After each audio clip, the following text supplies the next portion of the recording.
Joe, when did you get the liver transplant? Yeah, so right now I'm a little over 9 months post-transplant. I was May 23 of 2025. Ladies and gentlemen, welcome back to the Progressive Resistance Podcast. I, of course, am your host, Luke Krubeck. Coming at you live. Well, it's live right now, not for you, but live from Cody, Wyoming, the land of milk and honey. I'm glad you're here. Just a little housekeeping and a reminder, this podcast can be found on the Luke Krubeck YouTube channel. We've got a playlist there for the podcasts. And then it can also be listened to, if you'd prefer, on Spotify and Apple Podcasts. So make sure you check it out. Make sure you like, subscribe, follow, share, all of the things, because in the effort to build the better you, we need to get these conversations and these messages out there. So that way, if you choose to watch them, if you want to see this glorious beard, you can do that. If you don't want to watch me talk with my hands, you can just listen to them. Shameless plug, I wrote some songs for you guys. And that album called Ground and Center is out on all the streaming platforms, so you can listen to me sing and play guitar if you'd like as well. Love for you guys to check that out. And again, thank you for being here. Thank you for the support. And I hope you enjoyed this interview. Today's episode 21. It's wild. It seems like we kind of just started this, and we're chipping away at these slowly. And excited for my guest today, and I know I say that every time, but I don't bring guests on, I guess, unless I'm excited about them.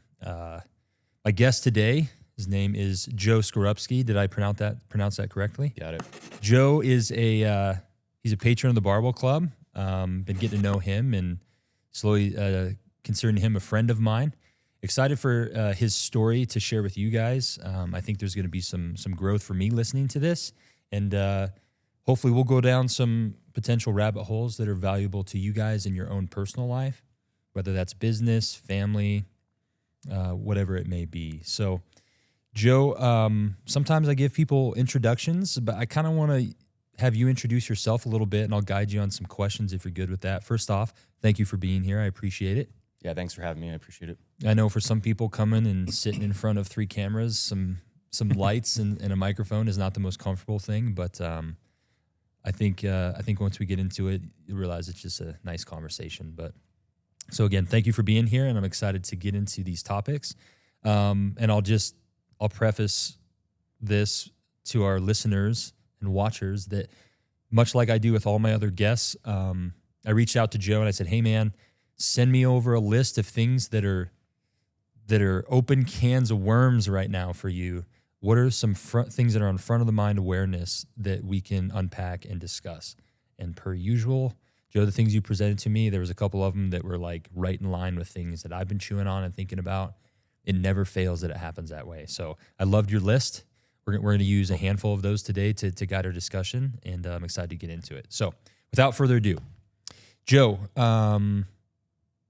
let's talk about what you do for a living, man. Let's start there. Yeah, so I'm a fish biologist for Wyoming Game and Fish out of the Cody region. So we've been here for since December 2015. I moved to Cody. And from where? Where'd you transition from? Yeah, we moved around a lot in early years, so I'll start from the beginning if that's okay. 100%. Yep. So I grew up in Pennsylvania. I grew up fishing, hunting, loved fishing. Didn't really know what I wanted to do with my life. Had a great high school teacher recommend, hey, you can like use your brain and actually like help fish and conservation. And so that intrigued me. So I pursued an undergraduate degree in fisheries biology. I completed that I started in New York, and then I transferred to Pennsylvania. So I got my degree, met my wife there. We started dating, I guess, 2-3 months before I graduated. She was there for her master's teaching at Mansfield University. And so from there, I was, a lot of my friends were coming out. My older friends were coming out doing summer internships or summer jobs, and all of them loved working in Wyoming, Idaho, a bunch of different Western states, and they're like, great experience. So my first gig was out here in 2005. I worked in Oregon, and I did 3 months. I was still an undergrad, and I loved it. I saw Yellowstone. I had friends working in Yellowstone. Actually, I had friends working for Cody, who's my current counterpart. So small world. Other guys working in Wyoming too. So long story short, which I hate saying, but it's a longish story. I went home and I was like, I'm going back. I'm not, when I graduate, I'm not coming home. Like, that's going to be my home. And so when you were on that, was it like a rotation or was it an actual job? That was a 3-month job. Okay. So yeah. And it was through Game and Fish, connected to? That was through U.S. Forest Service. So I was working bull trout. Okay. And I got the opportunity. I was in Oregon, but I got to work in Idaho, Montana, Oregon. So I kind of got to see a bunch of different stuff, and then they were like 8 days on, 6 days off hitches. So every 6 days I would pack my shit up and go and see my friends that were in Western Oregon, in Yellowstone, and got to see a bunch of stuff. So cool. So went back, you're like, fell in love with it. I'm going to be out west. Yep. Cool. Yep. And then, what year was that? That was 2005. Okay. So I graduated in 2008. I met my wife a couple months before that. I was like, hey, I'm starting grad school in Texas. Like, this is, and before I'm going to Texas, I'm going to Yellowstone. I got a job for 6 months. So I went from undergrad to Yellowstone. We were dating through that. She was like, hey, I'm graduating. I don't really want to stay here. So she's like, I'll come to Texas with you. So we moved to Texas, and I started at, it was University of North Texas, just north of, in Denton, Texas, just north of Dallas. Okay. Got down there, and I had a whole project set up, and first lab meeting, my advisor's describing this project that's, $400,000 project, and, I spent a bunch of the money, so that one's kind of going away, and at the end of it, I'm like, hey, is that the one that I was funded under? And he's like, yeah, but don't worry, we'll figure something out. So I had already spent like all my money, moved my current girlfriend to Texas, and I was like, oh man, I'm in a bind for sure. Yeah. So my personality is like, I can't sit on my hands and let this ride. So I reached back out to my colleagues in Yellowstone and started pursuing like, hey, I need a master's project. Like, what do you guys got going on and kicking around? And so I ended up getting a project that was funded through Yellowstone Forever and Turner Enterprises, Ted Turner's. Okay. His big ranches that he does a whole bunch of conservation work on. So he funded half of it, and the Park Service / Yellowstone Foundation funded the other half, working with basically conservation of cutthroat trout. So So in that turn, it was like, sorry, Aaron, like, you're breadwinner at the moment, working this part-time job, kind of thing, and living in Texas, and I'm going to go to Montana and Wyoming and get my project done every summer. And so it went from like us being separated to being together to being separated. And then by 2011, I graduated. I got a job. I stayed on with Turner Enterprises and moved to Paradise Valley, just outside of Livingston. Yep. And so I lived it's when things were cheap, and I lived 2 miles from Chico. Sure. It was amazing time of life. And so in that time period, I proposed to my wife, current wife, only wife. So, and then, we got married in 2011. I went back to Montana. She went back to Texas. So we got married on my family farm in Pennsylvania, split back up. And then I got a job in Utah as an endangered species biologist. Moved her from Texas to Utah outside of Vernal. And then I went I was there for 3 years. And then I went to Green River for 2 years, and then been in Cody since then. Cool, man, all over the joint.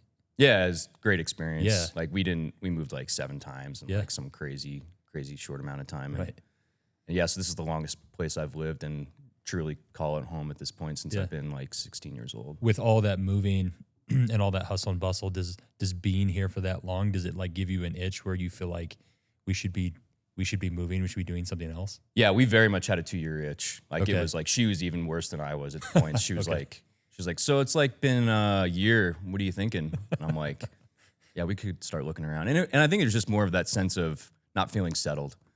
We loved Vernal. Vernal was great. I could hunt 15 minutes from my house. It was super fun. It was great. we didn't love the town. Like there was things that we didn't love about it. Sure, Same with Green River. It was kind of like just never had it all. And when I was working in Yellowstone, I used to do grocery shopping in Cody, and I was like, yo, Cody's really cool. It's really fun. Right. So I knew Cody since around like 2008. I started, I knew what Cody was and everything. I was living in Lake for almost 4 seasons. So there was, right at Yellowstone Lake. So I'd come over, ping pong in and out, and drink at the bar and have fun in town and buy groceries and head back. So it was like really wanted to get back to this area. It's where I've cut my teeth. It's where I fell in love with the West. And so it was like when this job opened, it was just kind of felt meant to be for sure. So 2015 is when you came here? Yeah. Okay. So you guys been here a little over 10 years. So got through the 2-year itch. You're like, this is home? Like we're here to stay? Yeah, it's honestly, it's like what I tell people is, because I have promotional opportunities, but they're hard to, I generally would have to move either to Cheyenne or to some other regional office. And I say the worst thing about Cody, Wyoming is it's the hardest place to leave. And there's just not a lot of better places than Cody. You really can't beat it. Like agreed. Head to head, it's hard. Like there's certain things that are cooler about some places like Pinedale and Jackson and Lander, but Cody has it all. It's great. Yeah, man. Like I said, I reference it as the land of milk and honey for a lot of reasons. Yeah, it's not perfect. Nowhere is.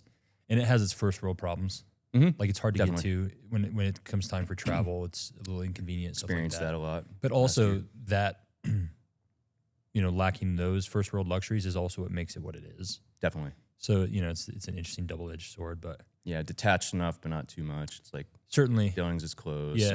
And we love Montana too. It's sure. That was always our dream. Like I love Bozeman. Yeah. And it was like, we're moving to Bozeman. And like, I've had multiple job opportunities to go up there, and we're like, thank God we didn't get that. Yeah, dude.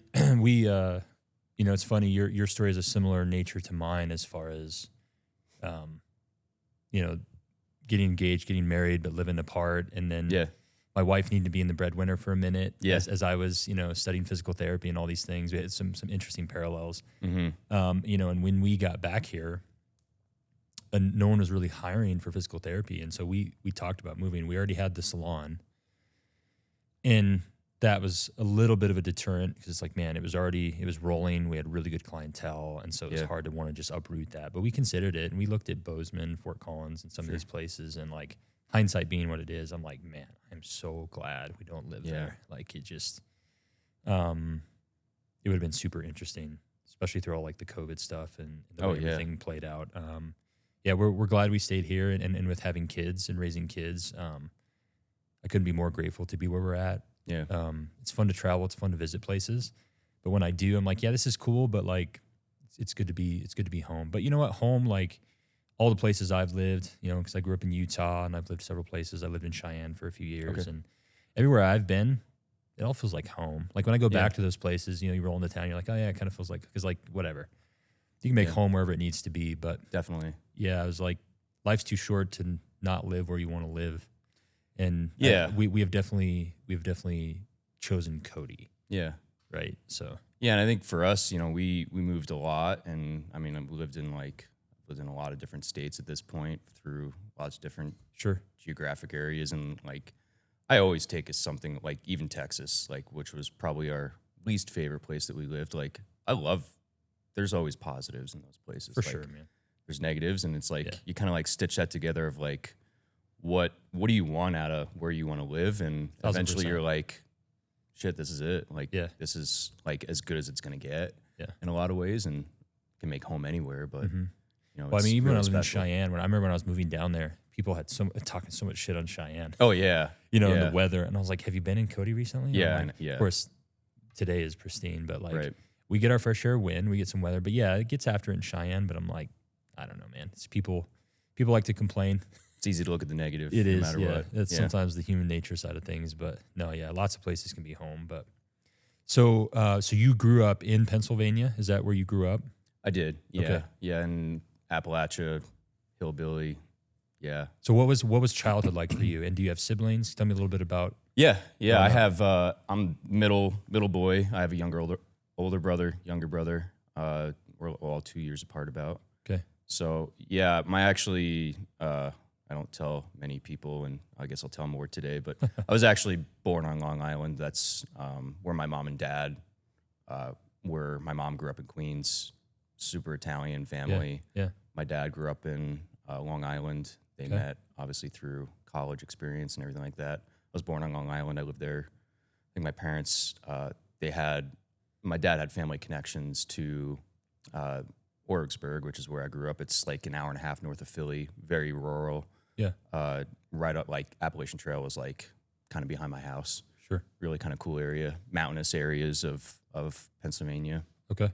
So that was, yeah, very rural, lots of streams, lots of, like, I grew up right on the river, and it was a magical childhood for sure. You know, my parents, they saw the writing on the wall with New York. Like, they just, when my dad grew up there, you know, he used to shoot ducks and fish in the bay and, you know, trap, like, where, like, now it's, you know, interstate and stuff. So, like, when he grew up there, it was very, very different. And he was like, I want out. So they did come out. They actually moved out west right when they got married. They lived in Golden, and I still yell at them for leaving, coming back, because same thing, no jobs and stuff like you were describing. So so my childhood was great. I mean, they bought this house, and you know, they were scrappers, and that's, you know, one of the traits that I take away from them is they just knew how to make it work. They bought a crappy house, but it was like down a half-mile dirt road. It was right on the river. It butted up to this like mountain sanctuary. So like I had free reign over this place. It was like railroad tracks. Like my childhood was really pretty phenomenal. How old were you when you moved to that location? I was 4.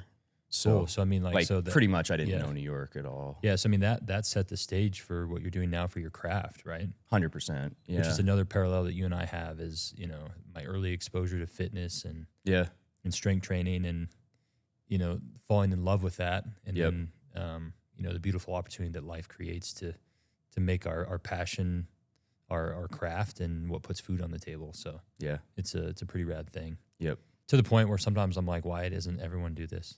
Yeah. Like why doesn't everyone, like, you know, take that love affair that they had early in life and figure out a way to monetize it and help other people through it, you know? Because it's the fulfillment is kind of second to none.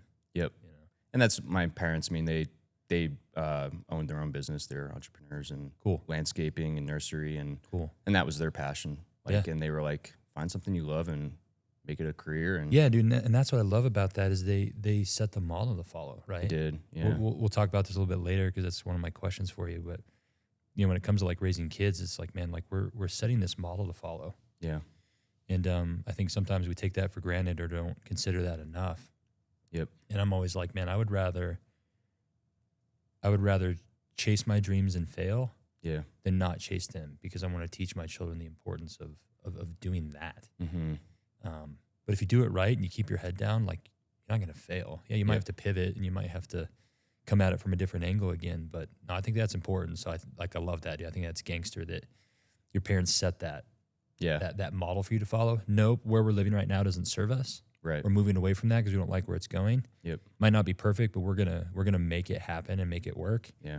And we're gonna do this because we love. Like, I love that, dude. And that was my dad's dream. Like, he's like, I want to farm. Like, he grew up. His dad was severe alcoholic, abusive. Yeah. Like, my dad helped raise family with his siblings and stuff. Like, grew up in a rough childhood, and he was like, man, I want to have my own farm for my kids, and I want to own my own business, and love that. I'm gonna make it. And they did, and they struggled. I mean, real struggle, not our struggles of today. It's like, I mean, we did not have a lot of money growing up, and it was. But I appreciate all that. Like, you take so much away from that experience. Yeah, what you gain and learn from watching that is more than any amount of money they could have left you or given you. 100%. Yeah, so that's cool, man. I love that. And my next question we already covered, which was how long you've been in Cody. So we hit that nail on the head. So Joe, we're going to spend a good portion, the meat and potatoes of this conversation, probably talking about and then branching off of your recent health journey. you and I have talked about it kind of since it started intermittently. And I just think that there's value in this discussion for others. Just from the general nature that we're all going to have things in our life that were unexpected. Sure. Things that completely strip us down to our core. And, what does that look like? How do we handle that? And how do we go through that? And I think there's value, and we can find strength in others and learn from others. And I think there's an opportunity here. So again, appreciate your willingness to go into this. And that's where I'd like to dive into next, man. Let's talk a little bit about your recent health journey. Yeah. So maybe take us to the beginning and kind of when it started. Yeah. I can preface it with this. I got a phone call from Joe asking to cancel his membership. And everyone that calls to cancel their membership, I always do an exit interview with them, because if there was a problem, I want to know what the problem was so I can make corrections and fix it, right, as a business owner. Yeah. And so I asked Joe the same thing, and I said, hey, man, may I ask why? And then that's when Joe dropped the bomb on me that he was, I think at the time you were still waiting. You were waiting for the transplant, even in right? liver failure yet at that point. Okay. I think that was in the fall, I believe, right? Fall of 2024. I think you're right. Yeah, so at that point I just you couldn't work out. You were in the hospital, I think, though, when you called me, because you must have just found out. Yeah, I know we had two, and my memory's like really fuzzy last year through all that stuff. And I know we talked once, I called to cancel, and I can't remember if it was, actually, no, it was when I knew I was in trouble. Yeah. A lot of trouble. Yep. And then, so that was, when things got really bad, and I was like, I gotta clean my finances up, and I gotta focus. Yep. Yeah, that's what it was. And then I think you called me actually when I was in the hospital right after I got my transplant. Yeah. Yep. And then, and in that discussion, because I'm I like to be an optimist, right? And I said, well, we're not going to cancel, Joe. We're going to pause it. Yeah. Because you can get through this and get back to this. So we're going to pause it. So that's kind of where I found out that where the spot you're in, you found out you were in trouble with the liver. So give us a little bit of kind of what was going on, how you found out what it was, and then we'll kind of go through it. Yeah.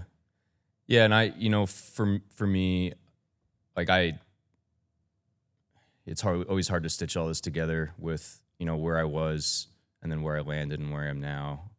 And, where I was is I was, post college, post high school sports. Like I wrestled in high school.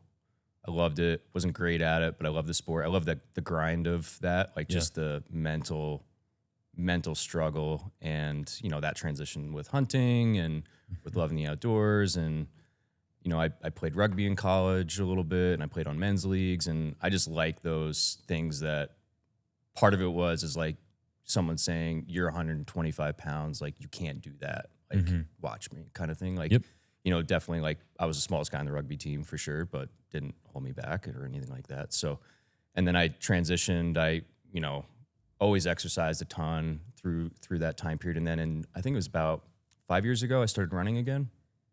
Yep. And I ran in high school, I ran in college. I was pretty fast on the rugby team, but like not like, well, that's what I was a D3. Like it wasn't anything, special, but running is what brought you to the Barbell Club. It is. Yeah. So I remember that conversation when we signed you up, and it was, I wanted to get stronger and be more like quote unquote hybrid athlete of getting stronger so I could run better. And it worked. Like it was fantastic. And so I started, my friend actually asked me, she was like, hey, do you want to run this 32-mile race in the Bighorns? And I was like, yeah, I'll do that. Like, that sounds fun. Like, so she really got me back into it, and I give her a lot of credit for that. And it helped me in the long run for sure.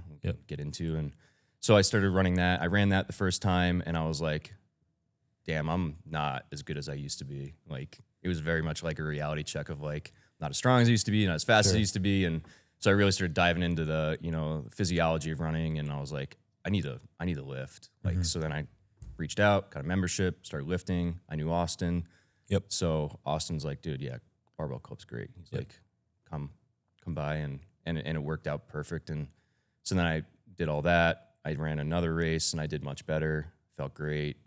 That was in 23, I think, 23. So I placed like 13th or something like that. So I was like Killer. pretty pumped. Yeah. You know, did well. Yep. Did in like 5.5 hours, I think. So I was like almost hit my goal of, 5 hours, and I was jamming. I was like, I'm gonna up the ante. I'm gonna do a 52-mile race. And I attempted it. I slipped in the mud like mile 10, tore/pulled something in my hip, which it just kind of sucked. So I ground through another 20 miles, and I was like, I'm tapping out. Yeah. So I made it like 34 miles, and I was like, all right, I gotta get back in the saddle and hit the gym. That's when I was like picking your brain on like, Yep. things to focus on. And Yep. I did that. I got strong. I like rebounded super fast. That was in June of 24. And then I was like, I'm going to do this race in hell. And it was 32 miles. And it was another 50K or whatever you want to call it. And that was August 2nd, that race was. And I was like pumping 40 miles a week. I was on track. I was doing great. Had a giant work project that I had to do where I was hiking a ton. And I was like hiking like 20, 30 miles a week on top of running and everything. And I was just probably peak athleticism probably in my life, really, like better than high school, better than when I was in college in a lot of ways. And, I just had things really kind of dialed. And I was like, at one point, I think it was like middle of July, I'm like, damn, I got food poisoning. Like, I can't, like, my guts are bugging me. I threw up once, and I'm like, shit, like, I got to get over this. Like, I got it. Like, I'm leading this big project. There's 20 people showing up. I got to execute this thing. Mm-hmm.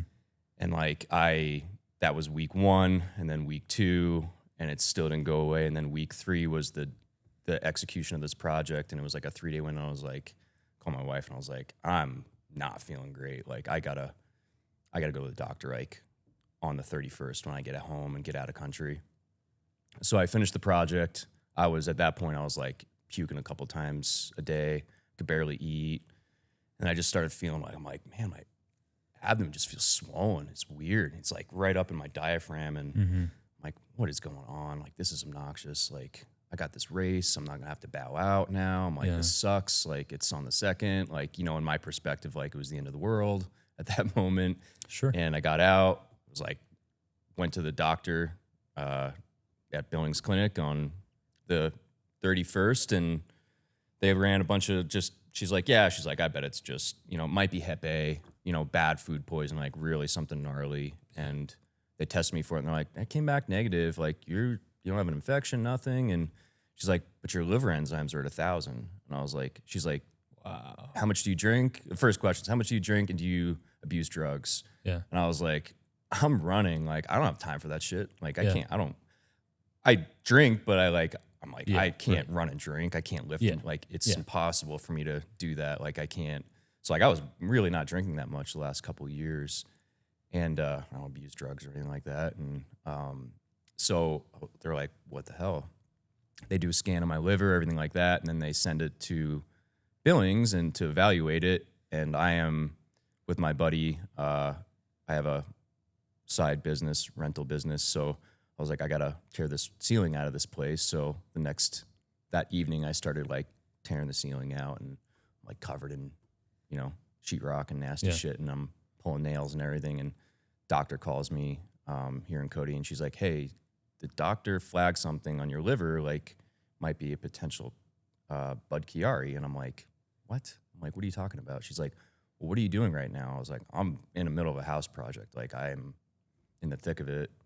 And they're like, you should probably go to Billings. And I was like, I'm like poo-pooing it. Like, didn't go to doctors very much. Didn't take any medications. Like, I was very healthy. And I go up there, and they're like, I'm like, Aaron's like, do I need to come with you? I was like, oh, I'm going to drive myself. I'm fine. Like, don't worry about it. Did you know what that was when you say you might have a Chiari?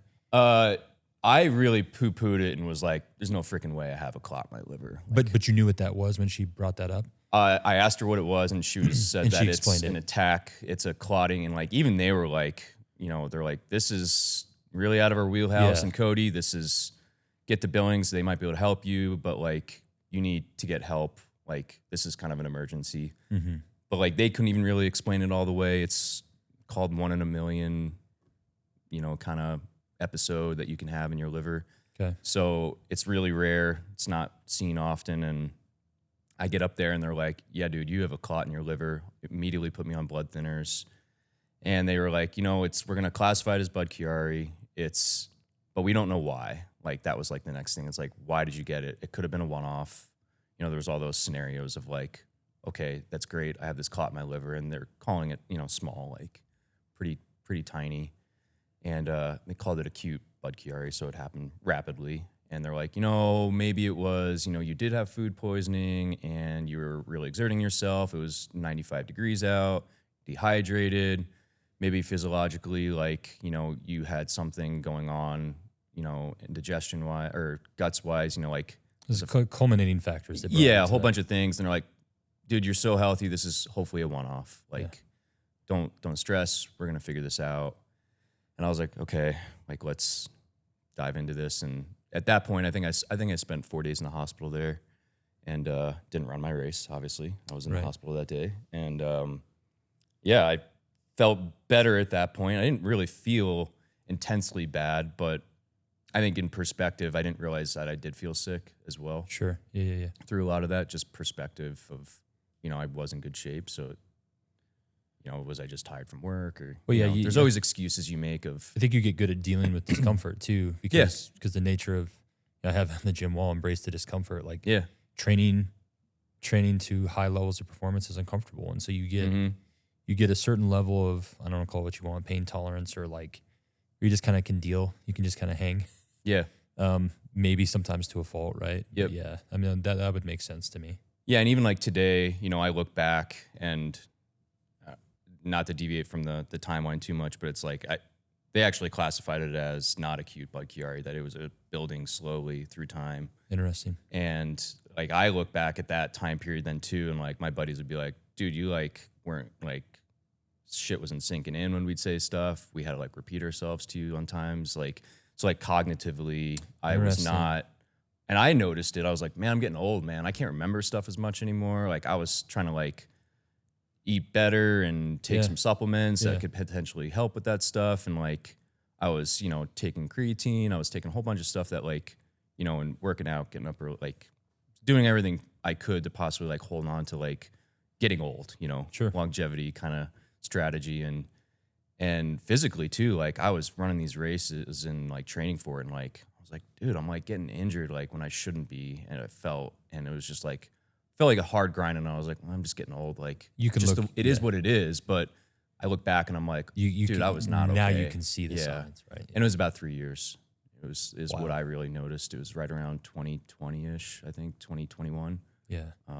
Is when I really kind of really started seeing those symptoms.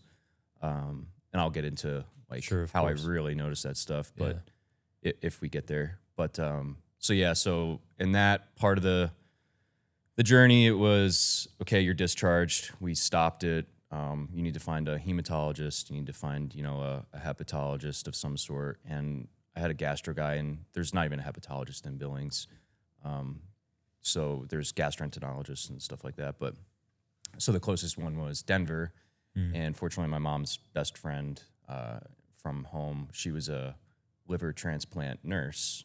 So I immediately, she put me in contact with them. She's like, you really should go. Like, don't screw around with this. Like, not all doctors are created equal. Like, that whole spiel. And I'm like, whatever. The healthcare system sucks. Like, it just sucks. That was kind of my attitude leading into this. Like, I can take care of myself kind of thing, and I didn't like leaning on modern medicine nearly as much, as I do now, or have to / re-embrace that concept of what modern medicine is and what it's there for. Sure. And so through that, I was like, okay, well, let me reach out to these guys. I did, and fortunately, he travels up to Billings, the one doctor. Okay. So I had an appointment with him in October. He was like, hey, man, like, good news. Like, you're doing really good given, you had a Budd-Chiari episode. You've evaded the liver transplant at this stage. Like, you're stable. We're going to keep monitoring you really heavily. We're going to continue scans. You're going to get blood work once a week. We're going to keep you on blood thinners. But so not to deviate too much, but kind of helps with the story. Backing up to that, and this is where we talk about like trust and faith and those terms that we use for medical systems or whatever belief systems and stuff. But I had an appointment with a hematologist in Billings and gastro guy, and they were back to back. And gastro guy said one thing and was like, "Hey, this is what, course of action, I think." And met with the hematologist, and he completely contradicted the guy. He's like, "Dude, you need to go off blood thinners. This was just a one-off. You don't have mutations. Like, nothing's going on. There's no flags here that, he's like, I'm really confident this is a one-off." And I was like, yo, like, I just left this guy, and he was really kind of irritated me the way he approached it too, because he kept asking me, like, "Do you do heroin?" And I'm like, "Buddy, I'm not a drug addict, man. Like, I promise you I'm not." It was just such an anomaly. They were grasping for, like, what's the possibilities? Exactly. And I was like, I got to that appointment, and I walked back down to the gastroenterologist. I was like, "Yo, I need to talk to that guy right now." And so I talked to him, and he kind of he's like, "That guy is 100% wrong." So now I have like two doctors like arguing like a couple doors down from each other of like what this is, what caused it. And I'm like, so I immediately was like, I got to get better. I need to find somewhere else to go. So that's when I reached out to Denver, and my mom's friend helped out with that and put me in touch with the ones that were down there. And so I met with them and kind of had that course of plan of moving forward. And he's like, the good thing about the liver is, as we all know, it can heal over time. And he's like, your damage is pretty minimal. It's like your liver ends, like everything looks, pretty good, but like, let's see what happens and how this progresses. And that's when I like really appreciated them, because their course of action was minimal invasion. Like, look, you're healthy. Like, it was like the first time I really heard doctors where they were like, and at that level of where, he's a hepatologist. These guys make a lot of money off of surgeries and people being sick. And he was like, "Dude, you need to clean up. You need to eat even better. You need to exercise as much as you can." And I was like, "Well, I hurt my liver." He's like, "You need to do it as much as you possibly can handle." He's like, "It's going to help you in healing your process, or healing your liver through this process." And I was like, it was really refreshing. He's like, "Look, you're already in good shape. You did yourself massive favor by eating well and being healthy pre any of this stuff."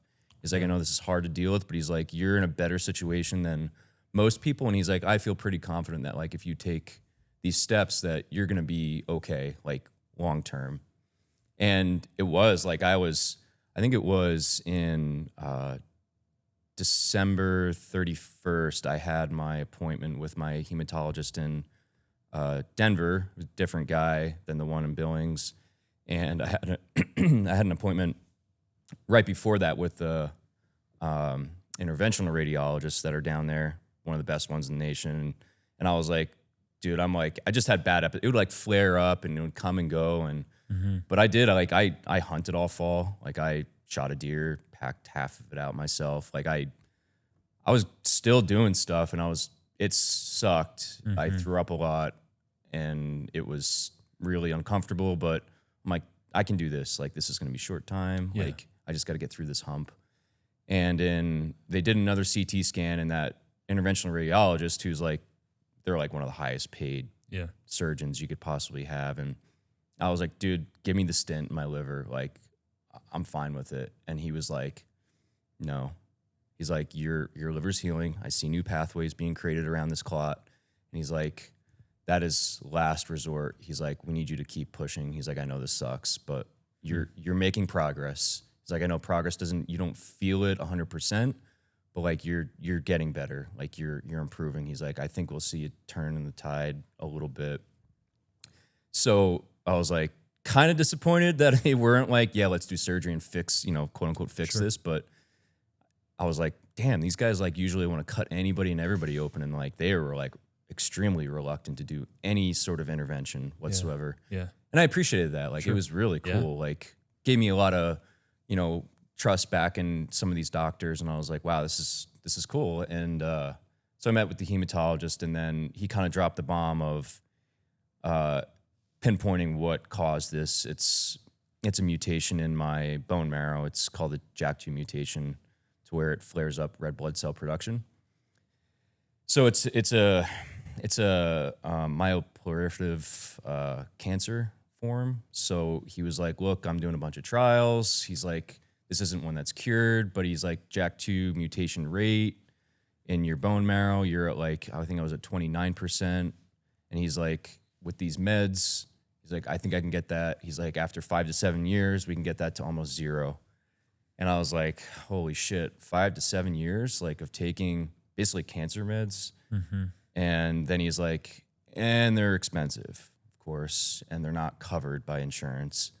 Right. So it went from like, you're healing, but now you got to deal with this mutation. That's a form of cancer. And then it went, okay, now I need to, and I don't hesitate. Like, I just dive in and I'm like, that's fine. Like, I'll figure this out. It was $75,000 a year for the meds.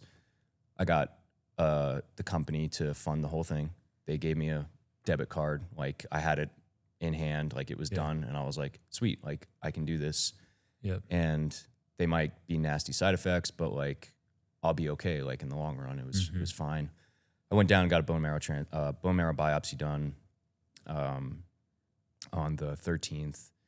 And then I got back to Cody, and I, for whatever reason, it's still a little unknown, of just, something happened. I spiraled and checked into the Cody hospital, and things escalated in about 12 hours, where I went from like, was throwing up on the ride home from Denver, where I got the bone marrow biopsy done.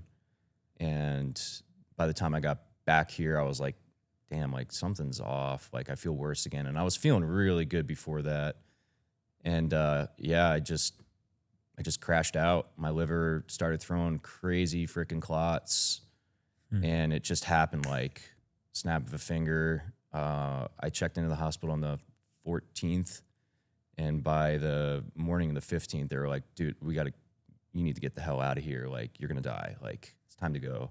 So I was life flighted to Denver to my team down there that I already established. I got down there and things were not great at that point. It was like my liver enzymes right now are 27 and 30 is basically those two markers. By the time I got to Denver, they were 3,500 and 5,000. So they were like, dude, your liver's failing. Like, this isn't great. And, you know, in that moment, I was like, I'm not, like, even when I left, there's things that I regret that, you know, it's one of my regrets is not kissing my kids goodbye before I left. I was very much in the mode of like, I'm not going to die. Like, you can't kill me. Yeah. Like, this shit's going to pass. Like, I'm fine. Yeah. And we jumped in the plane with Aaron and I, and like, I was like not in that mindset of like, I'm dying at that point. Right. Got down there, and that surgeon that told me like, hey man, we're not putting a stint in. Like, he's like one of the number one interventional radiologists in the country. I got there, and it's like team of 15 people surrounding me, and they're like, he starts talking, and he's like, we're going to do the stint. He's like, we want to do the stint. He's like, we need your consent, 50-50 if you come out of surgery. And I was like, he's like, what do you think? And my response, I do remember these parts, and I was like, fuck it, like, do it. Like, what do I like 50-50? I was like, I don't, like, it's flip a coin kind of thing. And he was like, okay, we're going to schedule you. I mean, what was the other option? You didn't have one. I didn't have one. So, and man, 3 hours later, he comes. So at that point, I called my kids and said goodbye. I called my mom and dad. Yeah. And so then he came back like 2-3 hours later, and he was like, I can't do it, man. 75% chance you don't come off the table. So I was like, okay, like, now what do I do? And he's like, you got to fight, and we got to hope these meds work. And so that was like a really hard reality. And then right before that, you know, as I was being told, like, you know, we're putting a stint in, but you need a new liver, like, today. So that was on the list. I was on the emergency list. So it was like any liver they could possibly find, which is not the best situation to be in either, because yes, they can do the transplant. It'll keep me alive. But typically those go hand in hand with, it doesn't work as well as it could. Sure. Bile duct matchups, all that shit that's just way above my knowledge of how this stuff works. So at this point, they did not. So you decided not to do the stint. They couldn't do. Yeah, he was like, I can't consciously cut you open. I think you'll die. So it's like, we're gonna ride with these meds, and we've got you in the emergent list for transplant. Yep. And now it's a waiting game. Yep. Okay. So I was there for fluke thing, massive dry up of livers nationally. Like, weren't, and I needed a full donor. You know, my brother was like, I'll give you half of mine.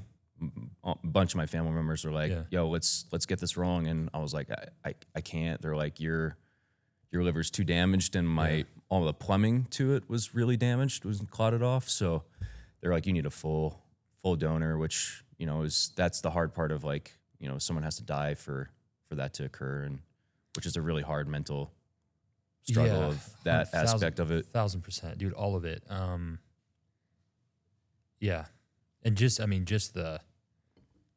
talking about this like 50-50 thing, right? And like you said, like, you looking back, you're like, I wish I would have. Yeah, I don't like those odds. Yeah, and like, wish I would have, you know, kissed my children before I left. And I'm like, dude, like, it gives me like a visceral emotional response, man.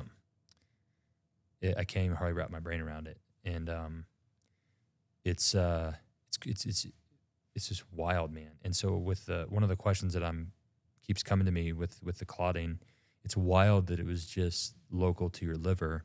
Mm-hmm. Was it a concern that it obviously moves from there and ends up in your deep system, and you know, embolisms and things like that? Or is it like, was it just somehow because of the nature of this contained in liver, and they were like, that's where it's going to stay? Yeah. And that's where, I mean, for my background, like, I'm analytical, like, I want numbers, I want stats, I want answers, like, tell me why. Sure. And like, you know, my hematologist, I had a long conversation. I was like, dude, chicken or the egg, like, what's driving this? Why is it only the liver? You know, all those things. And he explained it. He's like, those are great questions. He's like, and that's my primary research in the moment. He's like, I got a grant. Like, I'm trying to figure out, because there's lots of people that walk around with a JAK2 mutation that don't even know it. Yeah. So he's like, what he explained to me was, most people, they either have an episode like you did when it did in your like late 30s, 40s, and then a lot of people, it's like in their 60s, and like one of the big symptoms first is, you know, it's like you're super itchy, you have like red skin, blotchy skin, and things that are, you know, other symptoms, and then the hepatic stuff, and it wasn't even like, that's what's really wild with Luke, is it's like there's your portal vein and your hepatic veins, and it only attacks your hepatic veins. So it's like, I did not have portal vein clot. So specific is wild. Yeah. So like, even that, it's like so refined to like what it does. So in my head, I think of it, it's like, okay, you have this mutation, which, don't ever do mutation tests. They'll scare the shit out. Like, there's so many weird things, because like, just because you have a mutation doesn't mean anything either. And it's so that like part of like the scientific world is really like so unknown, untouched. Yeah. And it's really complicated. And just because you have something doesn't mean something else. Right. Exactly. So what I'm understanding is that a couple of stats with that is that 80% of people that have a hepatic vein thrombosis, they have a JAK2 mutation. So they're hyperlinked. So about 20% don't have that JAK2 mutation. So it's like, okay, well, they're very linked, but it's got to be something of where it's like you have this mutation, but there's also something wrong with your liver from when you're born. Like, it has to be something about specific about that liver, the way blood moves through it, something that predisposes it to throwing a clot in those specific veins. And that's what he's like, I want to try to figure that out, because he's like, my hope is that someday we have a test to where you can be like, hey dude, this liver, you have the liver type that can have, you know, just like breast cancer. Yeah, so you can know ahead of time potentially. Yeah. And you can thwart that off, and I hope someday that occurs, but that's a long ways down the road. Sure. Hopefully not for some folks. But so yeah, that's the wild part of, you know, the unknown world of the scientific research. It's just, they're working on it. Yeah. You know? Wild. Yeah. Okay. So at this point now you're on the wait list. You're towards the top of the list because it's number one. Yeah. I was at my MELD score. So there's a MELD score that goes with it. It's 0 to 40, I was 39. Okay. So they were like, you're number one right now. Yep. For my blood type. Okay. All right. So take us from that point. So then liver didn't come. I was in the hospital there for, I think, 16 days down in Denver, just kind of waiting. And, again, my doctors, they're awesome. Like, there's a lot of people that get stuck. They're like, you're not leaving until you get a liver. And my doctor, Dr. Jackson, and that whole team, it was her that was the primary at that point. She was like, they're amazing individuals. I still can't believe they exist in this world, but she's like, look, part of being healthy is your mental state, and sitting in a hospital and deteriorating, one day in the hospital bed is like 5 of not doing anything, is what she said to me. Yeah. And she's like, you're away from your kids. Yeah. You're away from your friends and your family. Like, she's like, I want you to go home and I want you to wait there. And she's like, you're tough. We're going to monitor you hyper close twice a week. We're going to do draws. We're going to make sure things don't escalate again. You're stable enough, kind of thing. This is going to suck. She's like, hang in there. Like, I'm hoping we can have you a liver, ASAP. And I was like, man, that's, pretty incredible doctors to say that to me. And no doubt. Because I know a lot of people that they sit in the hospital and wait for 3, 4, 5 months and just wither away to nothing. And mentally, physically, it's like, and it exacerbates it to an extent, I would imagine. And the thing that I like most about that is, it's a term I use a lot in the fitness realm, and what I do is like the importance of meeting people where they're at. And that's exactly what she was doing. She was recognizing, like, we're on this weight game, and like right now we can monitor you and potentially keep you safe outside of this realm, and then get you in the environment that helps you on the psychosocial side to better be the version of yourself you need to be to handle these stresses. Yeah. I love that. Yep. Yeah. Although so give them a ton of credit. Like, here to Denver's not an easy jaunt. So it does create some more challenges for you, which I know you'll get to. That's something I'm aware of. But so they send you home. Yep. Okay. So we fly home, and I'm not feeling good, obviously. And they're like, of course, and then I have a case agent that's just checks in with me once to twice or whenever I need. I have her on speed dial, basically, and she's managing. I forget the term for them, but they're amazing individuals that they're kind of like your pre-transplant coordinator, and I think that's kind of the proper term for them. But so she's checking in with me a lot, and she's the person that's gonna call. And so now I'm in the realm of I'm on the transplant list. I'm heading home. Triggered a whole bunch of crazy shit with health care stuff, with all that. Figuring out, like, I got a caseworker for social services. Like, I had a ton of people talking to me, and like, Erin's trying to keep up and write everything down. Like, she's there because I'm pretty drugged up at the same time, and then cognitively, like, it's called encephalopathy. Basically, it's my liver's kind of poisoning my brain because I can't clear ammonia. Yep. So like, I come in and out of like cognitive, abilities wax and wane through time.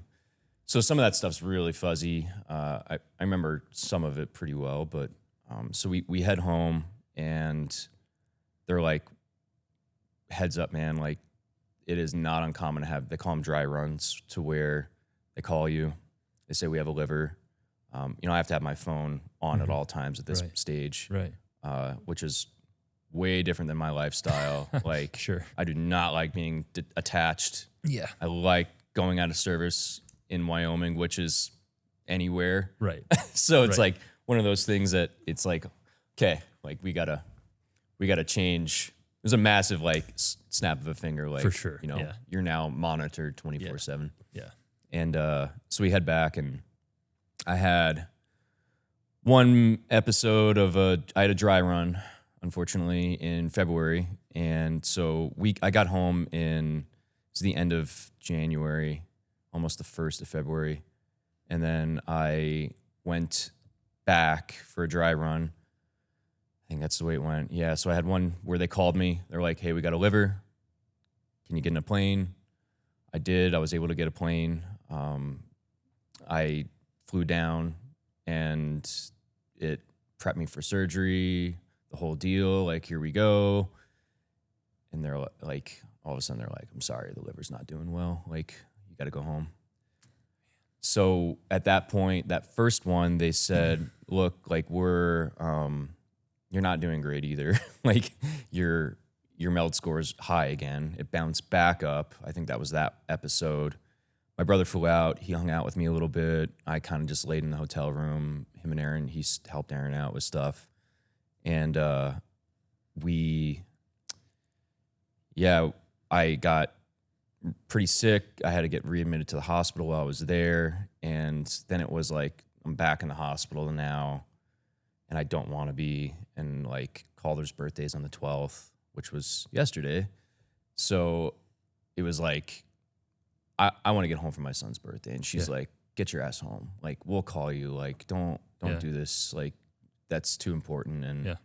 And Dr. Jackson was my primary person again. And then Colin, who I've become friends with some of these folks too. He was fantastic. And he's like, dude, you gotta, and he was an ultra runner too. So it was kind of fun to, like, we connected really well. And he's like, he put that, that breathing, this spirometer, I think it's called, whatever that. He's like, dude, this is your new best friend. He's like, you get that up, and he's like, I'll let you go.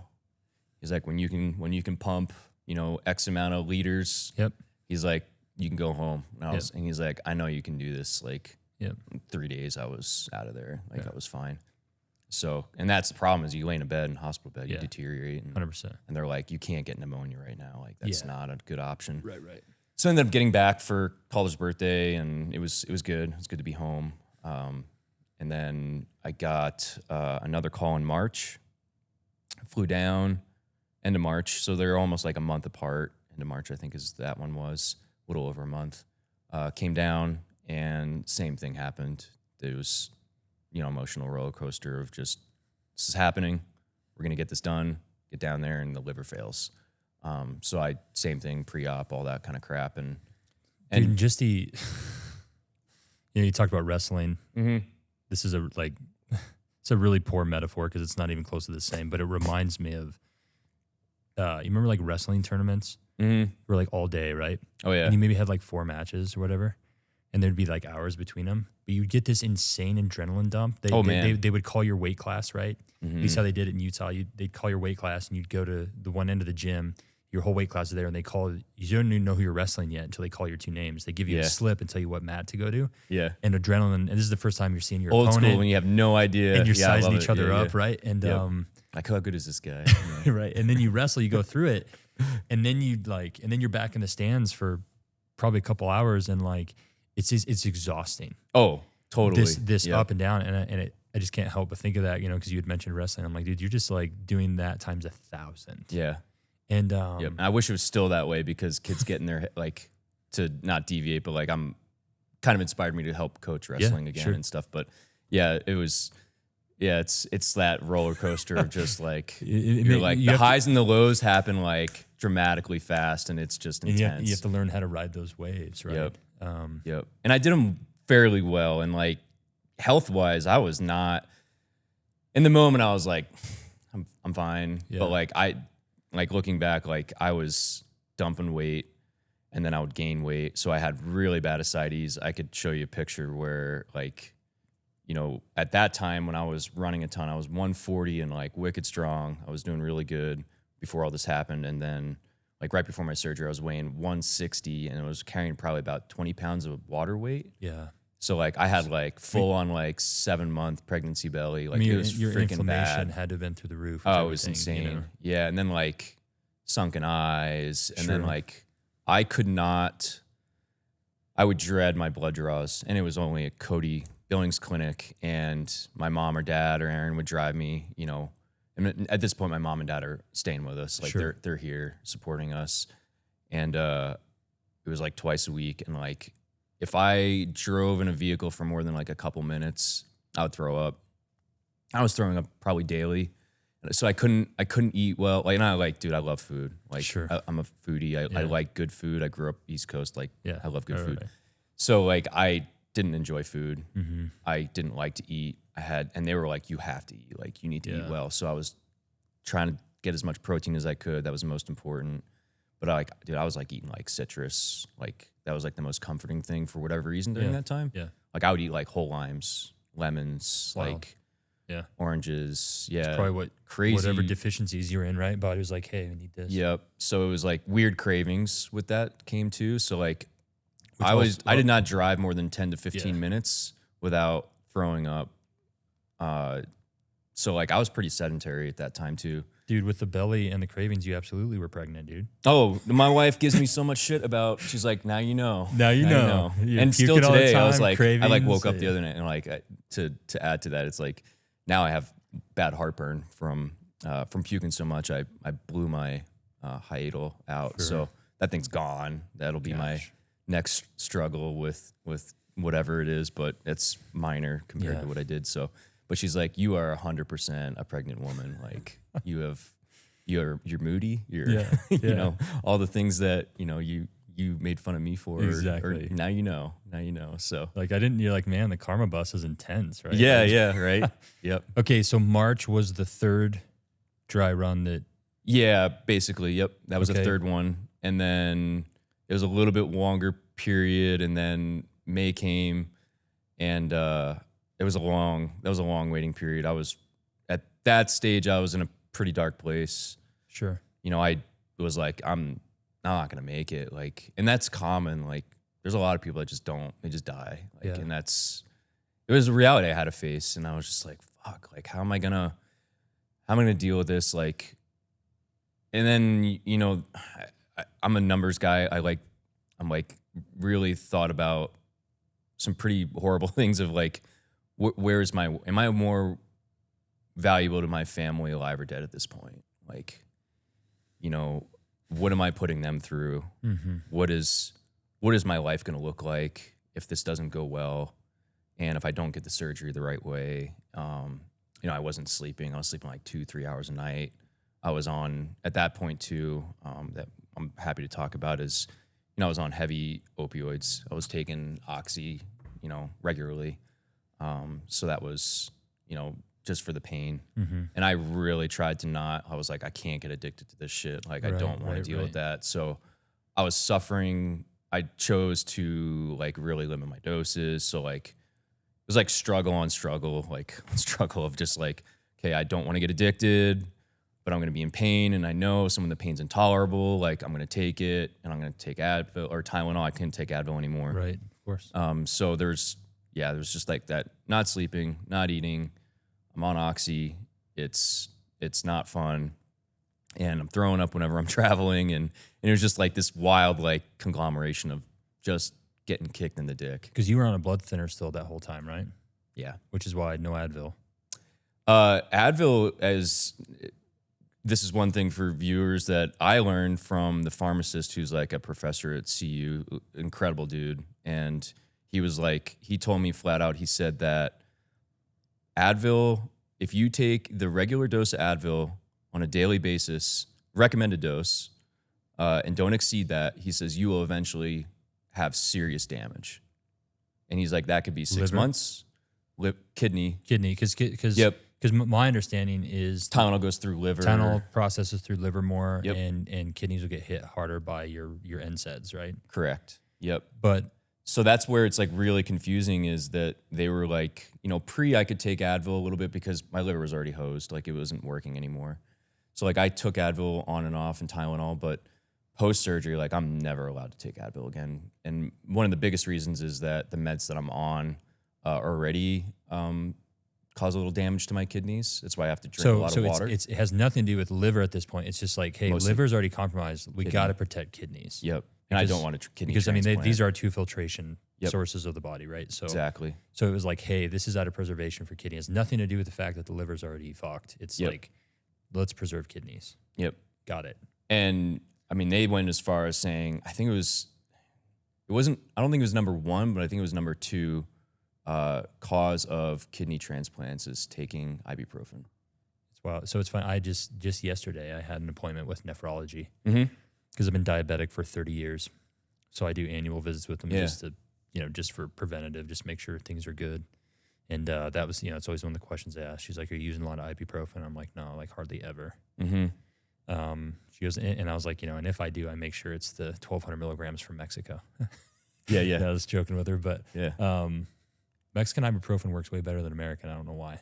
Really? Like, I think it's a little bit of meth that's in it that makes it work better. But That's great. we always have the 800s that we pick up in Mexico when we're down there. But yeah, it's one of those things. And I think, people, Tylenol and ibuprofen is not as benign as people think it is, know? And I think sometimes we're a little bit too cavalier with it. And it's an interesting study, but yeah.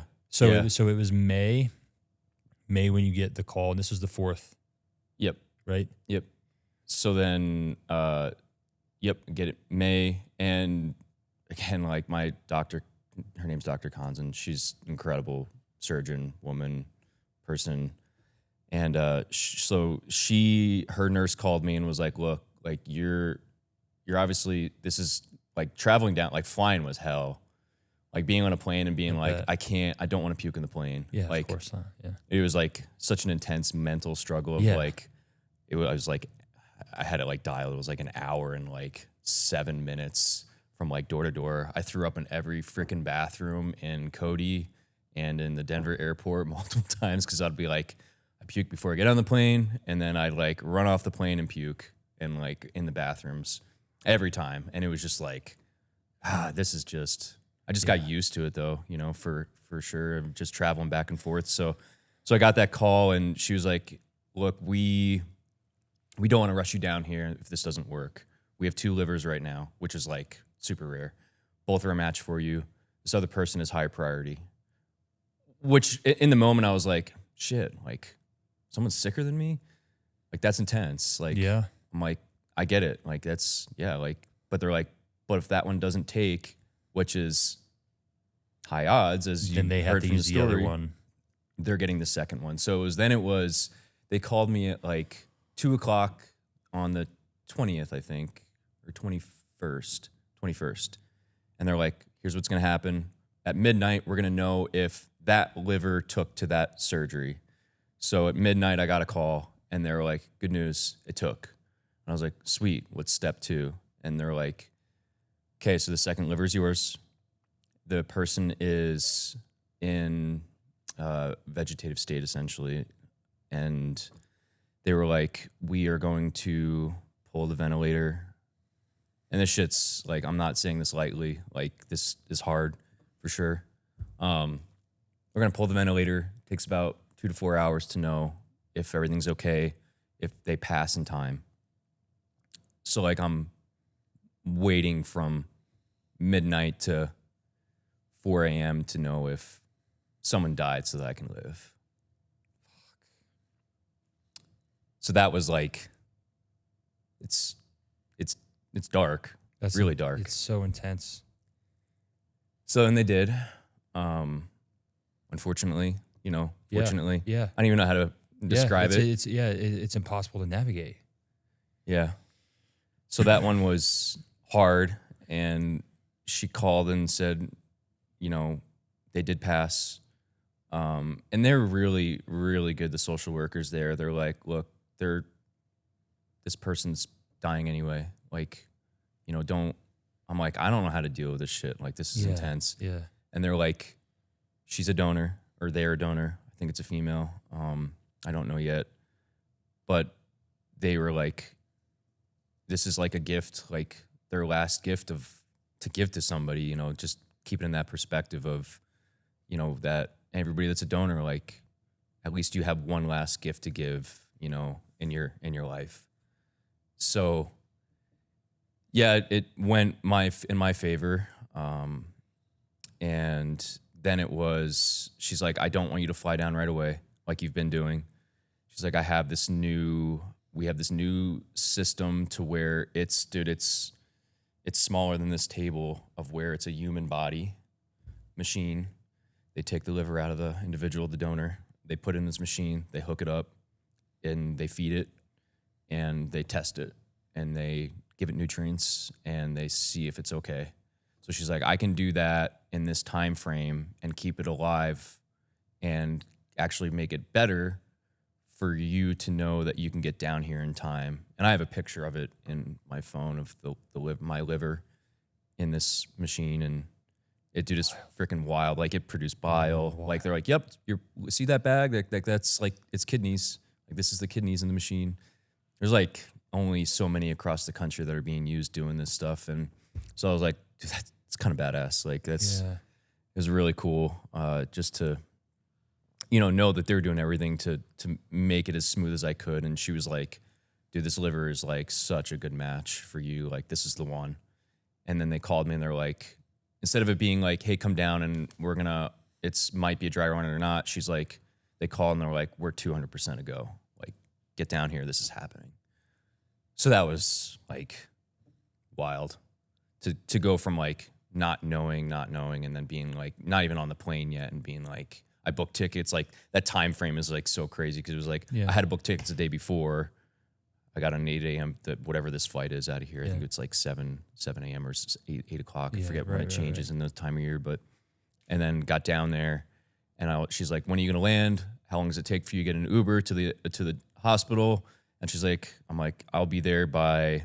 I think I told her I'll land at 11:30, or I'll land at 11, and then my Uber I can be there at 11:30. No later than 11:30. I'll give myself an hour to get there in case there's traffic. And she's like, okay, I'm scheduling for surgery at 12:30. And I'm like, what? I'm like, no way. 1 o'clock, dude, I was out. Like it was crazy. Wild. Yeah. So like all that, I mean, there's so much detail to like just the, then it's like the crazy shitty consents that you have to do of like, hey, you might die. Hey, this person might have some nasty diseases that you don't know about.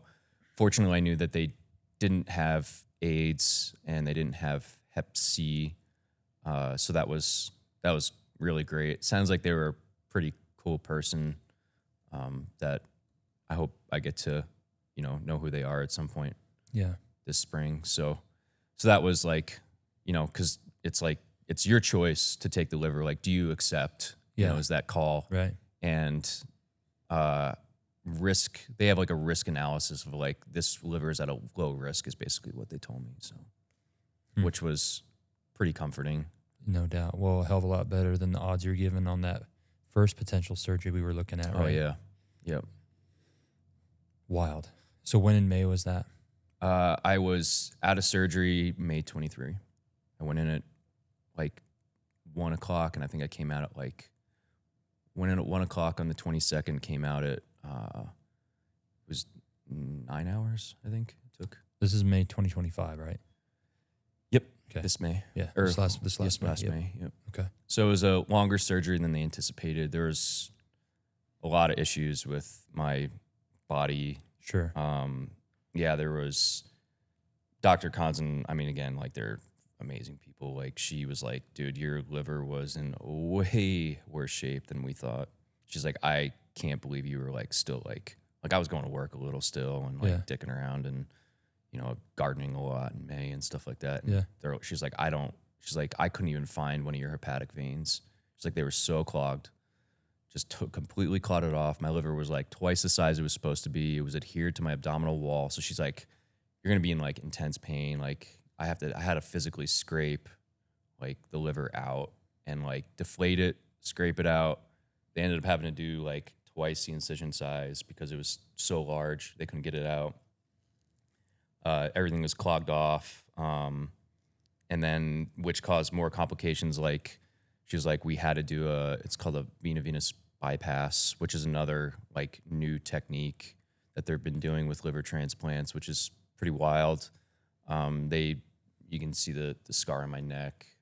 They put like a garden hose here that went to my heart, and then the one hose came in this way and went to the liver, and then it's like the portal vein, and then one went in my groin, and then it's just basically like there's this pump that like allowed them to basically cut the liver out effectively so that they didn't have to, so I didn't crash basically, because like they were like, you were so blocked up and that went exceptionally well. And I am proud of like that they were like, hey, you set a new scientific precedent, like any Bud Chiari case liver transplant into the future, we will use the VV bypass. Like you set a new standard for healthcare. I'm like, sweet. Like, that's cool. Might as well check some boxes while we're in there. Yeah. Right? Like, So that was cool. And like, I came out of it really well. Like, that was the hard thing too, is I think, especially for Aaron, like, we were worried, being on a ventilator. Yeah. And, you know, I was going to be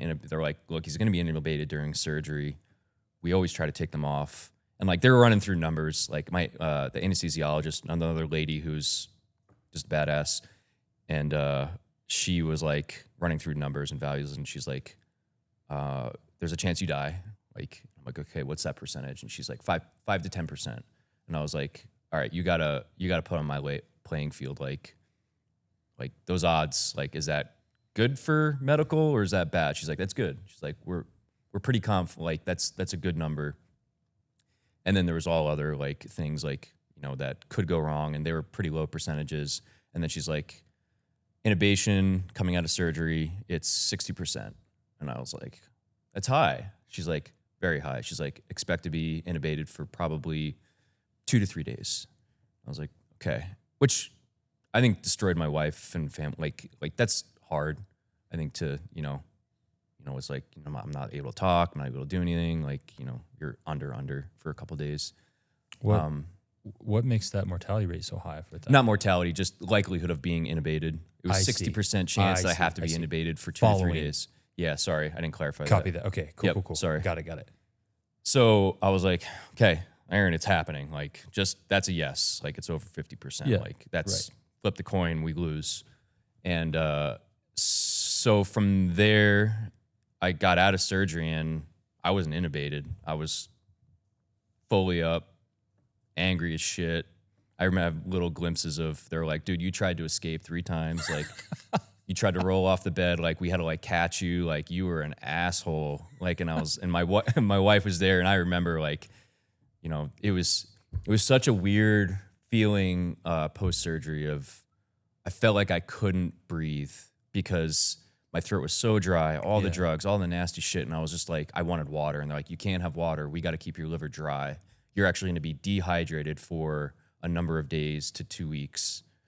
And they're like, we can't give you water. And I was like, they're like, we'll give you, I don't even know if I could ever put a sponge in my mouth again. You know, those stupid things they dip in water. And like, so this nurse is doing that. And I'm like, dude, no.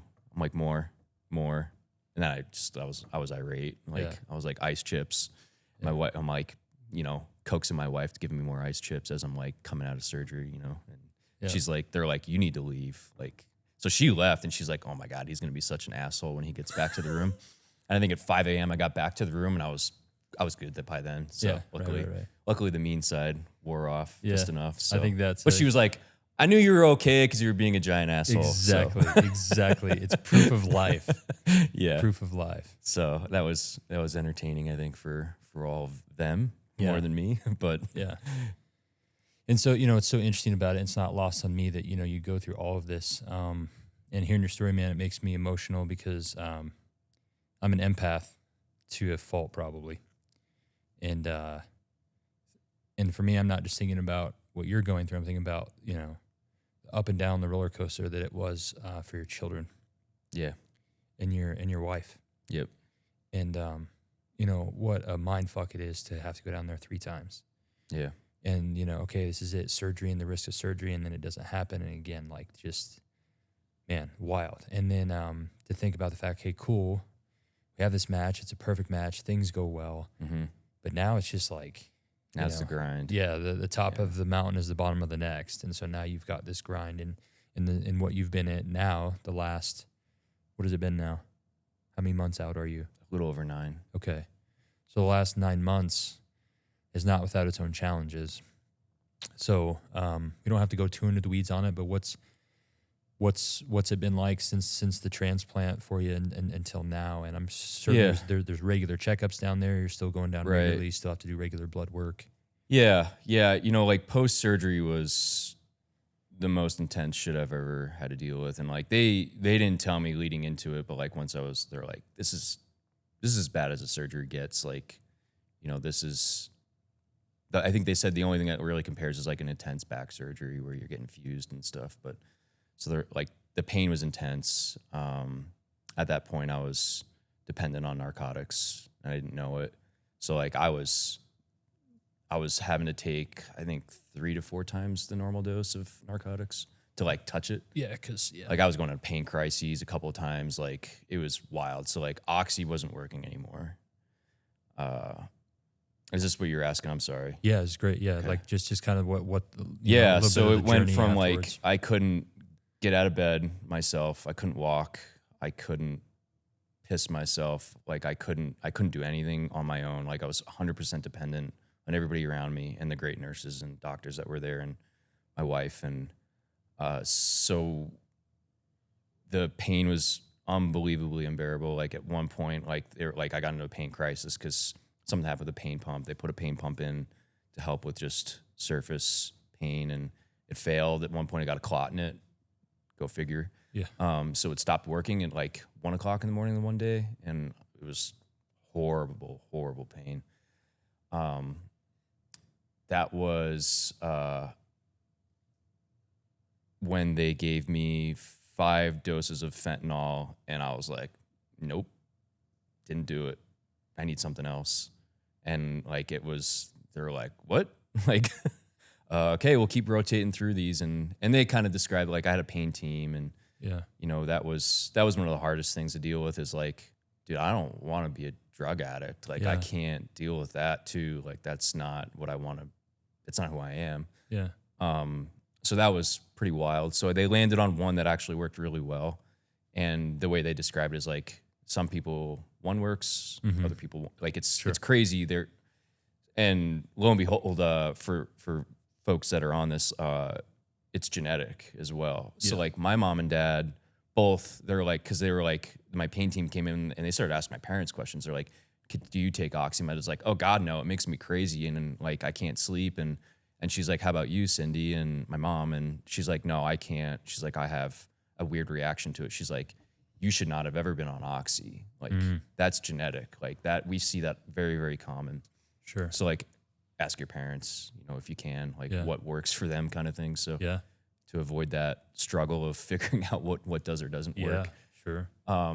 So yeah, so at that point it was, man, like post-surgery, it was one of the most liberating feelings in one hand and shackling in the other. Like physically, I was demoralized. You know, I was withering away and not able to do anything. But like, dude, I came out of surgery and I was like, oh my God, I can think again. Like that. Like Yeah. I was even on drugs. I was like, Yeah. It's my more brain clear. works. Yeah. I was like, holy cat. That was most wild feeling of like, in that moment, I realized how sick I was. And I immediately had like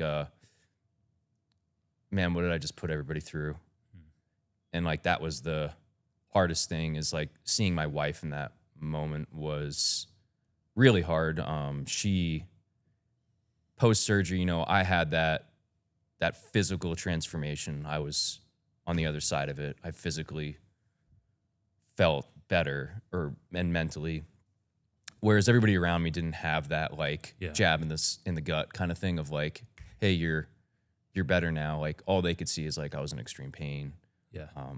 Erin really struggled with this, like to the point where like I did send her home like with my dad and like, yo, you need to detach. It's okay. Like, you know, this is that's where the mental stuff really kicked in from then to now of just dealing with that aspect of it of like, I can grind through shit. Like it's horrible, but like never had mental struggles before. And this tested that in my family on like an nth level of just really hard shit.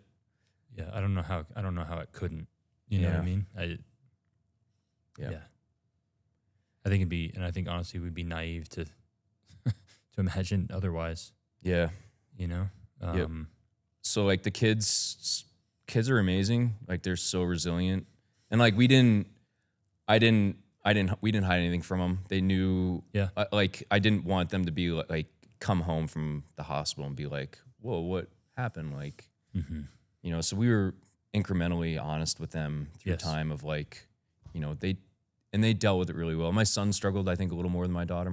He's younger, but he's super attached to me and spends a lot of time with me pre this. Like, he's my little buddy. And like, I think I think overall I was gone for, it was pre-surgery. I was in the hospital a little over 50 days. And then post-surgery, I couldn't come home.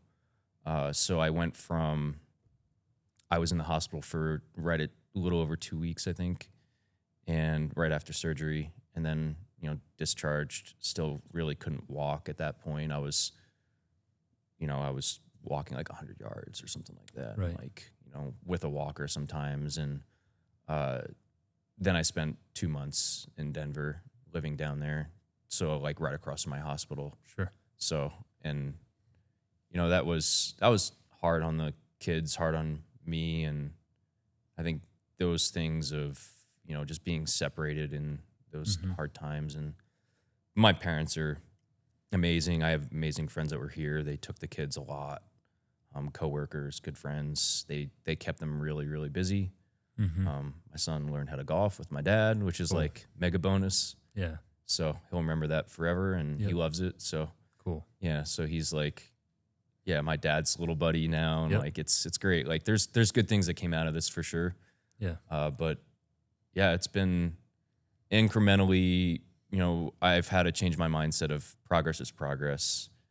Me setting these lofty goals, and failing was a lot harder than in the past. I don't mind failure. Like it's not a, I can always change my strategies, but this was a little bit different feeling for sure of, I was like, I want to be running in 6 months. I'm still not running like the way I want to. I tried to run. I got back in August and I went for a run with my daughter, 1 mile. And I was like, oh God, this is bad. This is not. Yeah. This is like the extreme example of success coming from controlling the things that you can control. Yeah. Because there's so many variables with this that just kind of, a lot of it's time. And, we're all so patient. Yeah. Right. So, oh no. Yeah. Time. I know. Allowing time to be the probably most important culminating factor is often maybe the hardest, but, no, that would make sense to me. And yeah, I'm with you, man. Failure. Talk about it on this podcast a lot, but that's free college. Yeah. 100%.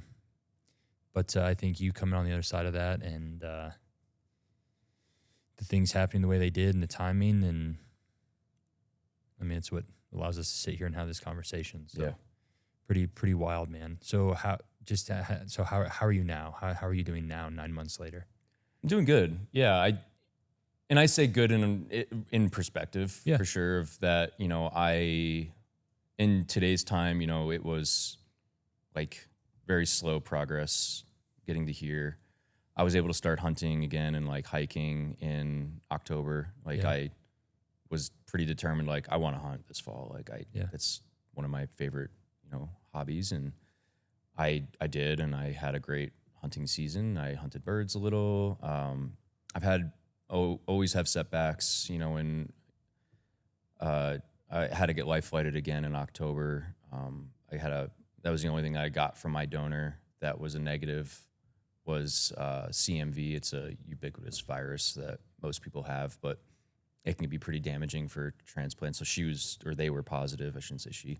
They were positive and I was negative, and it's this mega balance of meds that I'm on now that like I have to suppress my immune system enough, but not too much kind of thing. And it's just like give and take for sure. And it was probably over suppressed at one point, and I was probably pushing it a little too hard. I went back to work in September, which is like right at 3 month mark, and probably shouldn't have, looking back, but I was like, I can't sit here and do like this stuff. So I ended up getting pretty sick, and had to get life flighted back down, and they cleared it up, and I was anemic really bad. So it was good on one hand that like I figured out I was anemic, because I was like struggling. I was like, why do I feel? I was like, dude, is this gonna be forever? Like this sucks. Like I have no energy. I'm still not eating great. Like I'm still not exercising the way I want to. I was like not hitting those milestones, and then fixed the anemia, got the CMV under control, and it was like, from then I've felt really pretty good.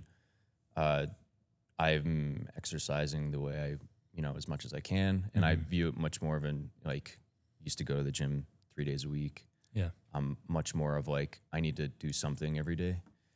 And instead of it being, like I got to go and grind and lift big weights. You're stacking small wins. Right? Yeah. Yep. And it's paying off. Like I had to do, one of the biggest complications from what I saw was one, the mental aspect of it, two, the issues with narcotics. And then 3 was just physical attributes. And like, they were like, number 1 post-surgery with livers is backs, like back pain. And I was like, dude, I wrestled, I played rugby. Like I never had a bad back ever. My back sucks. Like it was bad. And like today I can say like, I don't have back pain. Like I feel really good in that respect. I've gotten my back stronger. It's cool. I think pretty much back to where it is. Okay. So that feels pretty good. My lower back, I still have little issues. I think it's just stabilizing muscles and my abdomen, like, but I can fix that in the morning. I feel like an old man. Like my meds fluctuate sometimes, so I had to increase meds, which was a little frustrating because the lower they are, the better I feel. Yeah. They attack my immune system, they attack my joints, they cause me to like skin break out. Like it's just like a bunch of weird shit that like I'm a teenage boy again. Like makes me moody at times and all that kind of stuff. So the lower the tacrolimus is, the better. They had to increase it a little bit, so like my knees hurt again. Okay. So like haven't been able to run now, but I'm hoping I can get that back down. Like it's a step in time. It's not. It's just that'll be behind me at some point, and I'll be on a lower dose, and my knees will feel good again, and it'll be fine. But I'm able to lift and do what I want to do, and I can't complain, man. Like I feel very fortunate, and I think that's one of the major things that I got out of this is like, dude, don't worry about white people problems. Like small shit doesn't matter. It doesn't. It really like, it's like that perspective of like, you can like get all bent out of shape about a lot of shit. And like you have such a relativity scale that's been created for you. Yeah. That not everyone gets an opportunity to have that created for them or their hands forced, right? But I think that's an important perspective to keep, right? Like what really matters. There's all sorts of different, ways to approach that. Where it's like, if whatever they say, if it won't matter in 3 years, don't spend more than 3 minutes on you or whatever it is, right? Whatever that math equation is for you. But no, I think you're absolutely right, and I love that you call them white people problems, dude. It's those first world problems where it's like, we catastrophize things and give energy to. And giving energy means we're giving heartbeats, dude. And so like I always like make it personal. So like I have an obsession with time and my place in it. And I'm there for sure. Yeah, how could you not? Yeah, every day I get older, it's a privilege, and it's kind of the way I landed on it is just that like I feel very fortunate to keep that timeline going, and my goals and dreams have been on a wild roller coaster ride. I was very much right before this happened, like me and my family, I had the world by the balls. Like I had everything I ever wanted. Yeah. And it just to get like kicked in the nuts and like have to like bounce back from that stuff. It's just like, and it'll be fine again. And it is fine now. And like, I do feel fortunate. Like things are definitely way more expensive than they used to be. Like I have to be on a more strict diet. I've had struggles with eating now. Like I feel like I have an eating disorder almost because it was like such a wild ride. And like they warned me of that stuff a little bit. They're like, fortunately, I was not a person that had addiction issues going into this and the causes of it. But they said that they're like, your body is so different. Like your liver is the most important organ you have. And I think it's like over 2,000 processes it's involved with. It's insane. And they're like, you have a new body and you're going to have to really be patient and figure that out. Like I love sugar now. Like it's bad. It's really bad. And that is you got a sweet tooth. Yeah. And like, I didn't really that much before. Like I could control myself and like, it's hard now. Yeah. It's really weird. And I don't know if it was because like I couldn't eat to where then I'm like stress eating / can't eat, like, in these moments of time, but it is what it is. I'll get my 6-pack back eventually, I think. Absolutely. So. I have no doubt. So man, like, going through something like you've gone through, and And one of the things that I thought, your message would be helpful for others that are going through extremely hard times in life, whether it's, health related or anything. It comes in a number of different versions to us. One of the things that you had sent me in your topics was, dealing with life's changes and setbacks. And so, with kind of the time we have left, I kind of want to dig into that a little bit. It's a two-part question, I guess, for you to start the discussion. What did that look like for you? So dealing with life's changes and setbacks that you were going through, like what were your coping mechanisms? What were the things that helped you? What were the things that you leaned into more? What were the things, maybe that you learned had more value that you didn't realize? Yeah. And then the second part of that question is one that you and I talked about a little bit the other day when I was inviting you on here. And, you had brought it forward. You're like, hey, I might be in a different spot spiritually than a lot of people, or maybe than even in you are. And I was like, that's fantastic. And I said, if you're willing, I'd love to go down that rabbit hole, because for me, I can't listen to a story like this and not immediately go like how my faith and my spirituality would play into how I would navigate that. And so for you, I'm curious. Yeah. I've gotten that question a lot. Yeah. Like, what did that look like for you? And did it change the way you felt about anything in the spiritual realm versus before versus after? So that's kind of the front load of that multi-directional question, and just curious what you have to offer on that. Yeah, I'll start on the big one that I think is like my takeaway with all of this is that Aaron and I were always, and still are, fiercely independent. I was as a kid.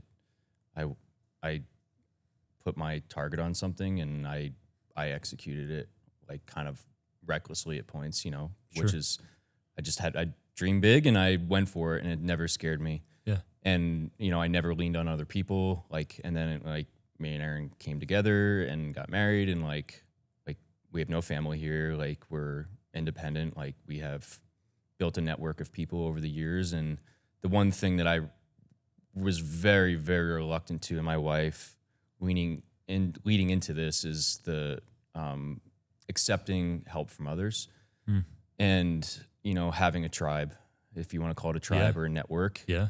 And that's the thing that I think that everybody needs in life. And I'm agnostic. I don't have church as my background, and I can explain, why that is if we want to get into that. But I think for me, it wasn't I found that two things with it is that having people that you lean on and support on or have your back no matter what is an amazing feeling. And I wouldn't be here if I didn't have those people in my life. Sure. From a donor that I don't know, to my wife, to my best friends that were there for me from the start of this, to my mom and dad that were here for 5-6 months, to, my good friends, Alex and EJ, that took my kids in, when I needed them, needed help with kids, to you, to where, it's, you played at my benefit for free. There's this broad spectrum of people that you have in your life that, I don't want it to come across as arrogant or anything, but we've built that. We've established that in our lives.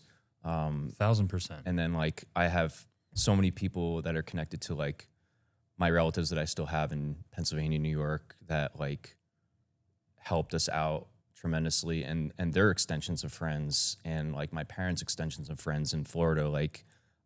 It was unfathomable, and we were so uncomfortable with accepting money support, and I was finally just I didn't know how to deal with it. It was really, really hard because I didn't do that, and I was raised, religious. That's my parents. I view very much on,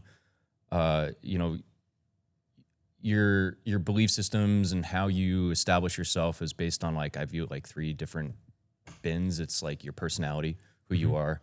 I'm analytical, I'm data driven. That's just the way my mind works. So I can't change that. Yeah. How you're raised, and then, through your life experiences. Those 3 things are kind of the things that I think drive who you are and what you believe in and what you have faith in. And I 100% have faith in the network that we built.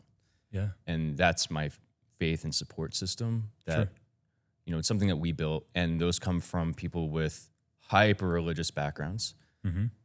to people that are atheist, Yeah. to people that are like me, to where Aaron and I are like, we don't believe in anything like a specific religion, but Yeah. like I deeply appreciate those that can, like, Yeah. and in times I get jealous because it's like, I wish I had that. My mind could work that way in a sense too of, of like what I've experienced in my life, who I am, how I was raised. But like for me and my parents, I have great parents. Like they just like what we were talking about earlier. And then my parents very much focused on the aspect of religion that they taught me that I still take away today, is that Jesus Christ was one of the most amazing individuals to walk this earth. Mm-hmm. And he was, take care of the poor, the needy, it's like the services of, just serving the people and being a kind, good individual. And that's what I took away from it as a kid. And I was like, I just want to be a good person. Yeah. And like, that's what I got from my parents. Like, I don't have that deep faith. Like and I don't want to offend any of your viewers, but I very much, it's disappointing me today in today's times that I feel that there's this attitude of that, just because you're religious, you're a good person. Just because you're not religious, you're a bad person. And I really struggle. That's horseshit, by the way. Yeah. No, I think it's total bullshit. And it's like, absolutely. And I don't like that. I feel like that. And a lot of times, like, dude, I follow Jesus Christ's like philosophies more than half these people. Dude, 1,000%. They're so full of shit and it drives me crazy. Yeah. Yeah. And like, I just don't like that aspect of it. And it's like, just because I say I'm agnostic doesn't mean I'm a bad person or I don't have morals. Like, that's like where I'm like, 100%. Like, go pound sand. Like, that's insane. And agreed.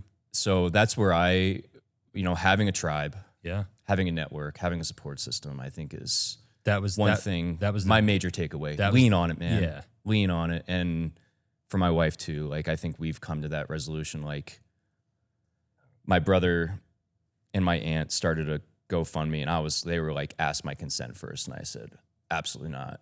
No way. Mm-hmm. Don't do it. I don't want it. I can't take handouts. Mm-hmm. That's not who we are. And in the end, we ended up doing it. Mm-hmm. And it was really refreshing in a lot of ways of just the outpouring from people that we knew and loved to those that we didn't. And I think that's amazing.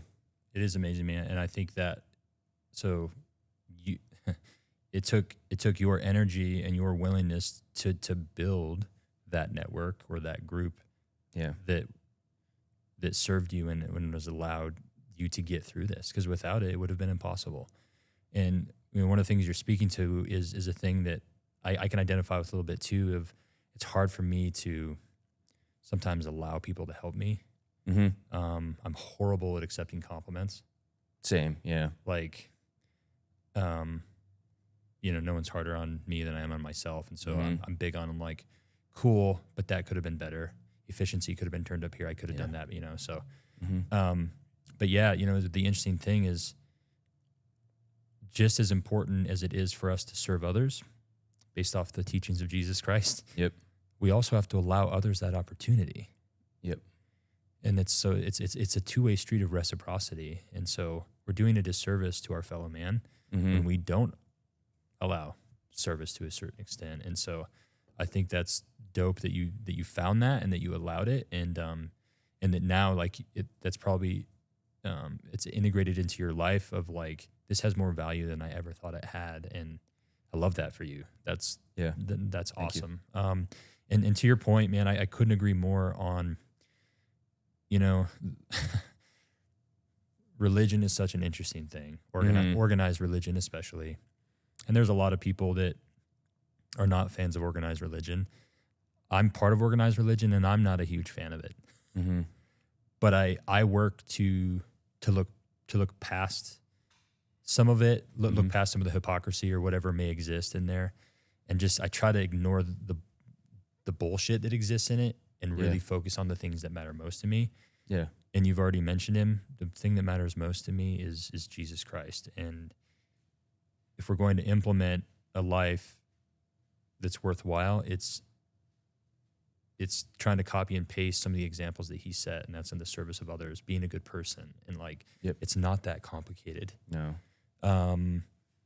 So no, I think that's great, dude. And this whole idea of like, because you don't identify with a certain religion or anything like that, to say that you're not a good person or that like you're going to hell or like all these just ridiculous things is wild to me. Because to your point, there's people that claim it, but like they're the ones throwing the most shade at everybody. Right. Dude, you know how many times I've had conversations where people tell me like, I don't believe in the same Jesus as them because I'm in a different religion. It's wild to me. Wow. And I'm like, and you know that there's the hypocrisy of like, I'm like, why do you care so much? Yeah. Right. Yeah. Right? Why does it like, affect you? Yeah. I'm like, and what about my personal relationship with my Savior? How is that affecting you? It's not. Yeah. At least not in a negative way, you know? And dude, I love talking to people about why they believe what they believe. Yeah. Or why they don't, because I'm like, I'm curious about it, because part of this life and having success in life and figuring out who you are comes secondary to you figuring out who God is or who God isn't. And so what I try to tell everybody, I'm like, figure it out. Figure out who God is to you or who he isn't. Right. But make sure you know why, because secondary to that is going to be who you become and who you are. Right. So if you choose to be atheist and there's no big power that's in charge of everything, you better be able to tell me why. Yeah. You better be able to tell me why what you believe. Because if you don't, then like you've not had that wrestle with God to understand why we're here. And it's hard for me to wrap my brain around going through this life and the trials and the tribulations that it brings us without some sort of internal reflection of like, where do we come from? Why are we here? And where are we going? So with you kind of growing up with some religion in your life, and agnostic not to be synonymous with atheist. No. So if I ask you the basic question of do you believe in God, your answer would be what? I don't know. Open to the idea? Open to the idea, and I would never tell anybody else that they shouldn't. Oh, of course not. Like, that's not my place. And that's where a belief system is your belief. Like, and that's where you know, I don't know how much time we have, but we have plenty, I guess, but we can dive into that. But like for me, you know, like I said, like my personality, my life, how my parents raised me and my life experiences, like where I struggled with it was for my personality, I was the why kid. Yeah, you were analytical. Yeah, so like when, you know, unfortunately, when I was 11 years old, my cousin died in a car accident. Going to Clemson University, super bright, great future, and died suddenly when I was 11. And, you know, shortly after that, when I was in my junior year, in that summer between my junior and senior year, you know, it was supposed to be our senior year wrestling and like, you know, the highlight of it all. And my teammate and really good friend was killed in a car accident. And then right after that, it was my close family member was diagnosed with something that was pretty horrifying, not to get into details, but those things really rocked me. And I really had a hard time with like, you know, well, why did this stuff happen? And it was like, you know, well, it's God's plan. And I was like, I don't accept that. I can't wrap my head around that. I couldn't as a kid. And I struggled with, I definitely had a hard time with that as a child. So I was like, I want out. And then like, there's experiences at church and these are unfortunate ones of like either how it was explained to me or how people dealt with it. Yeah. Of just, you know, I saw religious people in my church that were like the pinnacle of the church atmosphere doing pretty horrible things to other people. And I was like, yo, I don't want anything to do with organized religion. Like I'm out. Like I can't. And my mom, you know, always says like, well, do you believe in God? And I was like, I don't know. And she's like, that's not a good, my mom's like, she's Catholic Italian. Like we get into it and it's fine. Like I find debating it. Like it doesn't, it's just like, well, I mean, that's great if you do. And like, I'll find out one day or not. Yeah, you like will. It is what it is. Like, and that's great. Like if there is like, dude, that's cool. Like that would be incredible. But I don't think that that's, you know, for me to decide, I guess, or tell other people. And, you know, and that's kind of where I landed with it. And through this experience, like I had a lot of friends that were like, so did you, you know, like, you know, you were saved. Like, and I just struggle with like, if there's a God that saved me, why was there a God not to prevent me from getting sick? And that's where I like, Like, if that's the case, that's a cruel God, and I don't want anything to do with that either. So it's like I don't know if that's illogical, but it was just a feeling that I had, and Sure. Yeah, absolutely. No, I think, dude, I don't think you're alone there. I think right where you're at, dude, there's millions of people that have taken that same exit for the same reasons. And so I like you, and am very much of an objective mind. Things have to make sense to me. And religion and spirituality is an interesting thing, an interesting study, because by the nature of it, we're not supposed to have all the answers. Yeah. Because that would ruin what this life is supposed to be. And so I guess I view this life as a growth period, and we do not grow without trials and tribulations. And albeit a lot of it seems entirely way imbalanced on how tragic it is, and there's just going to be things we don't understand. And I've had people that have really gone away from it, and they're like almost angry about it. Community will like, well, if there's a God, then why does he allow babies to die and do all these things? And I'm like, how arrogant of us, if we do believe there's a God, how arrogant of us to think that we deserve all the answers right now. Yeah. And then what it does, it's a slippery slope, because then it puts us in this category of, well, life happens to me. Right. Where I think it's more valuable to look at life as it happens for me. So why does God let things happen? Like, I've lost a lot of friends early, man, like you, in high school. In the last 6 years, I've lost 2 really close friends. Dude, and it's impossibly heartbreaking and tragic. Yeah. And to make sense of it is difficult at times. And I guess that's where the trust, as you've put it, or the faith comes in. And I had a conversation one time with a guy that was atheist, and he goes, well, prove to me that there's a God, right? Like everyone wants to prove, right? Yeah, I don't have to. Yeah. But so I turned it around on him. I said, well, prove to me that you love your wife. Yeah. Well, I work, I provide, I do. And I'm like, those are all the things you do because you love her. Prove to me that you love her. Come on, prove it to me. I go, you fucking can't. You just know. Yeah. And I think religion and faith is that way. Yeah. But I don't think we'll ever come to the knowing unless we put in the effort and have that wrestle with God. The scriptures even talk about like wrestling with God. And but like, yeah, have questions. Like have the hard questions. And a wrestle with God is not like, it's not always pretty. Sometimes it's angry and there's some yelling and you're searching for understanding. But I just encourage people to have that wrestle. And I'm like, figure it out rather than put it on the shelf and be like, which maybe that's where you're at right now. It's like, I'll figure it out someday. I'm like, or you could like have those conversations, but it's all for you. It's not for anyone else. You don't owe anyone anything.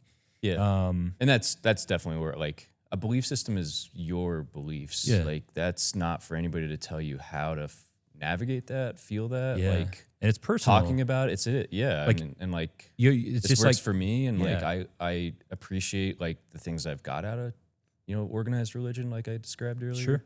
Sure. But like, I'm not ever going to tell someone that like, well, I think you should land here. Like, the belief system is for you to decide. 100%. And that's like one of the things that I'd like to share too, is just like, I think that's why we get into trouble with certain systems in our life, like institutions, is that we blend those things together when they shouldn't be blended. And, but we blend what together? Belief systems and institutions that like, I think I sent you like, faith in the medical system. Yeah. Sure. Like that's where it's like, I don't want to mix like I'll start with this, is that one of my biggest pet peeves from COVID was trust the science. Right. Fuck no. Like you are not supposed to just blindly trust science. Like it's supposed to be testable, repeatable, and like show me the data. Like that's the tenets of the scientific process. And trying to get people to have faith in medicine was just a massive miscalculation. Well, not to mention just the fact that like there's some personal intuition that goes with all of it, not to, go down the rabbit hole of what went right, what went wrong during all that, because not trying to get this video shouted or anything, but like, when it was all happening, I'm a type 1 diabetic. I was in the list of people that were like, absolutely, you need to get You need to get your shot. And it just never felt right to me. Yeah. And I couldn't give you, Joe, I couldn't give you an objective reason why, other than something in my gut was like, I'm gonna hang tight.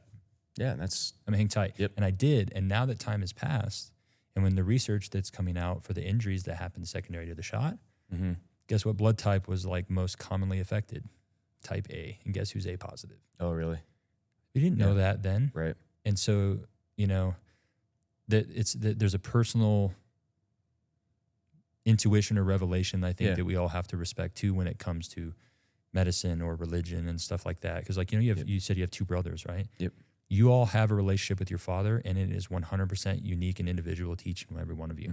He's a dad to all of you, but your personal relationship is different than your older brothers and your younger brothers. Yep. And so I think religion is a similar way. It's going to be very personal, and how you got to it's going to be personal. What it looks like to you, and I think there needs to be more respect for that than currently exists. Yep. And it's wild to me of just how much like hatred is out there for like, I'm like, when I talk to people, I don't care if they're Buddhist or what religion they are. When you boil it all down, dude, it's all the same. Yep. It's like, be good, like have a moral, ethical compass, like, you know, have work ethic, do all these things. And, you know, you talked about the 3 buckets we pull from. Your personality, the things you were exposed to, right? Or how you were raised. How I was raised. And then what was the third one? Your experiences. Yeah. That's 1,000%. That's the blend. And I talk about this all on this podcast. And it's our obligation and opportunity to sift through that. Yeah. Especially the things that maybe how we were raised. Because that's going to create the programs that run you, like this computer. Right. Well, cool. Which ones serve me? And which ones maybe don't? Which ones do I need to maybe correct on and like shift and look at life through a little bit different lens than what was given there? Because I see how that didn't serve my parents or their parents, and it's like this generational thing. I can sense it in me. Yeah. I don't really want to pass that to my kids. So it's like taking that inventory and not just being acted upon or just by, well, this is just who I am by default. Right. Like use that free agency. Because I think free agency, man, is one of the biggest things when we look at the gifts that we've been given. I think free agency is probably the best gift that God gave us, but we can do whatever we want with it. Yep. And sometimes, you know, our choices affect other people negatively or ourself, and we live and we learn. And, you know, circling back to like, man, life's short, and I don't want to waste heartbeats. No. I want to spend those heartbeats investing that into the things that serve me, into the people that help me be who I want to be. And, you know, to you building that network, how awesome, bro. Like, because I talk about that a lot. I'm like, you're responsible for building your inner circles. Yeah. And if there's people in your inner circles that like aren't helping you grow, and it's just like, well, we've been friends forever. So like if that person's not serving you, you know, and I don't want that to sound like pretentious or like, you know what I mean? Or like arrogant, but like you're not serving. But to a certain extent, like if we're the sum total of the people we spend the most time with and the things we think about the most, each one of those things will be directly connected. Because people you spend the most time with will guide your conversations. Yep. So I'm like, hey, every time I'm with this dude, all he does is just talk shit. And it's just like, all we're doing is talking about people instead of like ideas. Like, maybe that person doesn't need to be in the inner circle anymore. Yep. You know, until maybe they get to a spot of growth where we can bring them back in. And through this, that's been like really eye-opening for me. Like I struggle to be around negative people anymore. Sure. It's just like, dude, you don't get it. Yeah. Like you're complaining about things that aren't important. Yeah. And like that's just like I've distanced myself from some people because of that, and just like they're not friends anymore. But it's definitely like, and I can't engage with just the pity party and why everything's wrong and all these things that, you know, one, you're either out of your control or in your control. So if you don't like it, do something about it. Yeah. And like, and then on the other hand, it's like, well, control what you can control and move on. Like that's fine. And so it's really, really wild. Yeah. Have to go through that process, and you're like, man, I can't. Yeah. Well, I gotta clean my network up. Yeah. You know? And I mean, yours was to the extreme where you had, I mean, your hand was forced. You're like, So you had to, and you know, and I don't want to speak for you, but maybe that's been a blessing to you because it's like massively probably giving you a perspective shift of like to what you said is like what matters most. Yeah. And kind of where you spend your energy. Yep. and things like that. So I just did want to point out one last thing that I did really take away from all this experience is that, leading up to this, I didn't go to doctors. I very much leaned on, I can control what I can control with my health and my wellness. And I was very much on that bandwagon. And it's not that I don't still think that that's true, but this definitely gave me a more trust that was built in the Western medicine in general. Right. And I think that I kind of said it earlier, like faith in like the medical industry. It's like, just be careful with that concept of like, you shouldn't just blindly trust doctors. Like, I drive my doctors crazy in Denver. Like they're like, hey, you got to do this. And I'm like, okay, why? Yeah. And they're like, God, you ask like the really hard questions. And I like it. And they like laugh. Like, they're like, I do that to them all the time. But it's really helped me reestablish that relationship with like how amazing a system we have in the United States in leading research and all these things that we do have a lot of questions. Even for my health journey, it's like, I'd love to know, like, chicken or the egg with JAK2 mutation in my liver. Like, I hope that's figured out at some point. Maybe it never will be, but they're going to try. And that, that they hyper focused on my wellness and health, not surgery and pills before it was really needed. Mm-hmm. Yeah, and I think that when I'll give those two examples that I had. The one was where the hematologist in Billings was like, oh yeah, like you're this. And I was like, well, if I just trusted him or had faith in that doctor, I would be dead right now because I would have went off my anticoagulants. Yeah. And, the other one is that like the Advil, like I had to argue with doctors like post-surgery that I'm like, they're like, well, take some Advil for your pain. And I was like, I can't take Advil. They're like, yes, you can. I'm like, no, I can't. Like, they're like, and to this, like, wrote in the discharge notes, like, please take Advil. I'm like, yo, like you. So on one hand, it's like we have this incredible system of higher echelon system of, there's like the framework is there of where, university, UC Health is like the best of the best. And my experience there has been top notch. I'm fortunate in a roundabout way to have that experience and reinvigorate my trust that I have established with these doctors and nurses that they're amazing and like predominantly female, like just incredible, like rock stars. Like I don't even know how some of these people function on a day-to-day basis. Right.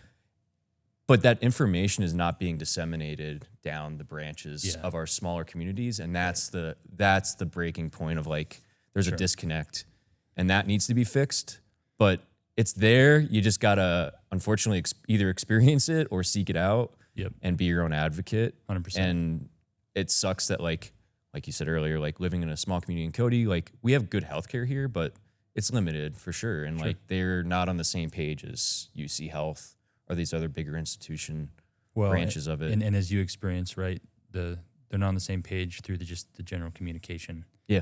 Medical system feels broken to a lot of people because, and it happens for culminated reasons like everything else, but reimbursement goes down from insurance, so then they try to up the amount of volume that people see. Like at Billings Clinic, that primary care providers are asked to see people in 15-minute intervals. It's insane. You are not doing differential diagnosis and that. It's just everything's cookie cutter, so things are getting missed. So some of it's not to any fault of theirs, but one of my buddies that passed away in the last 6 years, he was an ER physician, just a monster physician, like incredible resource for this community. But he said, one time we were talking about this kind of thing, and he said, man, we had a name that we used to call the guy in med school that graduated at the bottom of our class. He's like, you know what we called him? I said, what? He said, doctor. So having faith and trust, have faith and trust in yourself and like build who you are, build what guides you, because you have to lean onto that and you have to trust that along with building the trust with these providers, and you had an opportunity to do that. And dude, I think modern medicine and the intervention of it is, I would argue that a lot of it's allowed and by divine intervention, right? But it doesn't mean that everyone's right and people still make mistakes, and we have to, and to your point, I love what you said, we have to be our own advocate.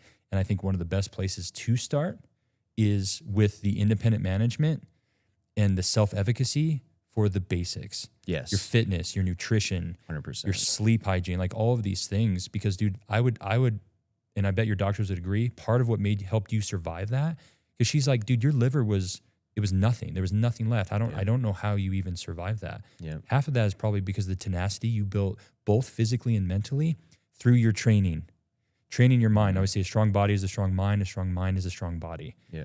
I would guarantee that was a huge component for your success and your survival, both on the mental side and the physical side. And how awesome. And that's one of the reasons I dedicated my life to this craft, because I'm like, man, I want people to find that. I want people to invest in that. And there's all these studies now that are like, hey, the more muscle mass you have, the more longevity. And you know, those of us who have been in the industry are like, yep, duh. Yeah. Well, it looks like grip strength and how much lean tissue you have in your legs matters. And we're like, yep. Because like you said, you lay in that hospital bed, you waste away. And if you have no lean tissue or anything to draw on for reserve, you're done. Yep. And so, yeah, dude, I think one of the best ways for us to be our own advocate is learn your body, challenge your body in these controlled settings of nutrition, training, exercise, cardio, all of it. And mentally, I think our mental health is just as important. Yeah. Which I never took. Sure. I took it for granted, I think, in a lot of ways. And I think for a lot of people, it's that way. I think most people the real dive into self and personal development comes when you hit rock bottom. Yeah. Your rock bottom was kind of given to you. Mine was probably both. It was given to me, and then I self-exacerbated it probably, right?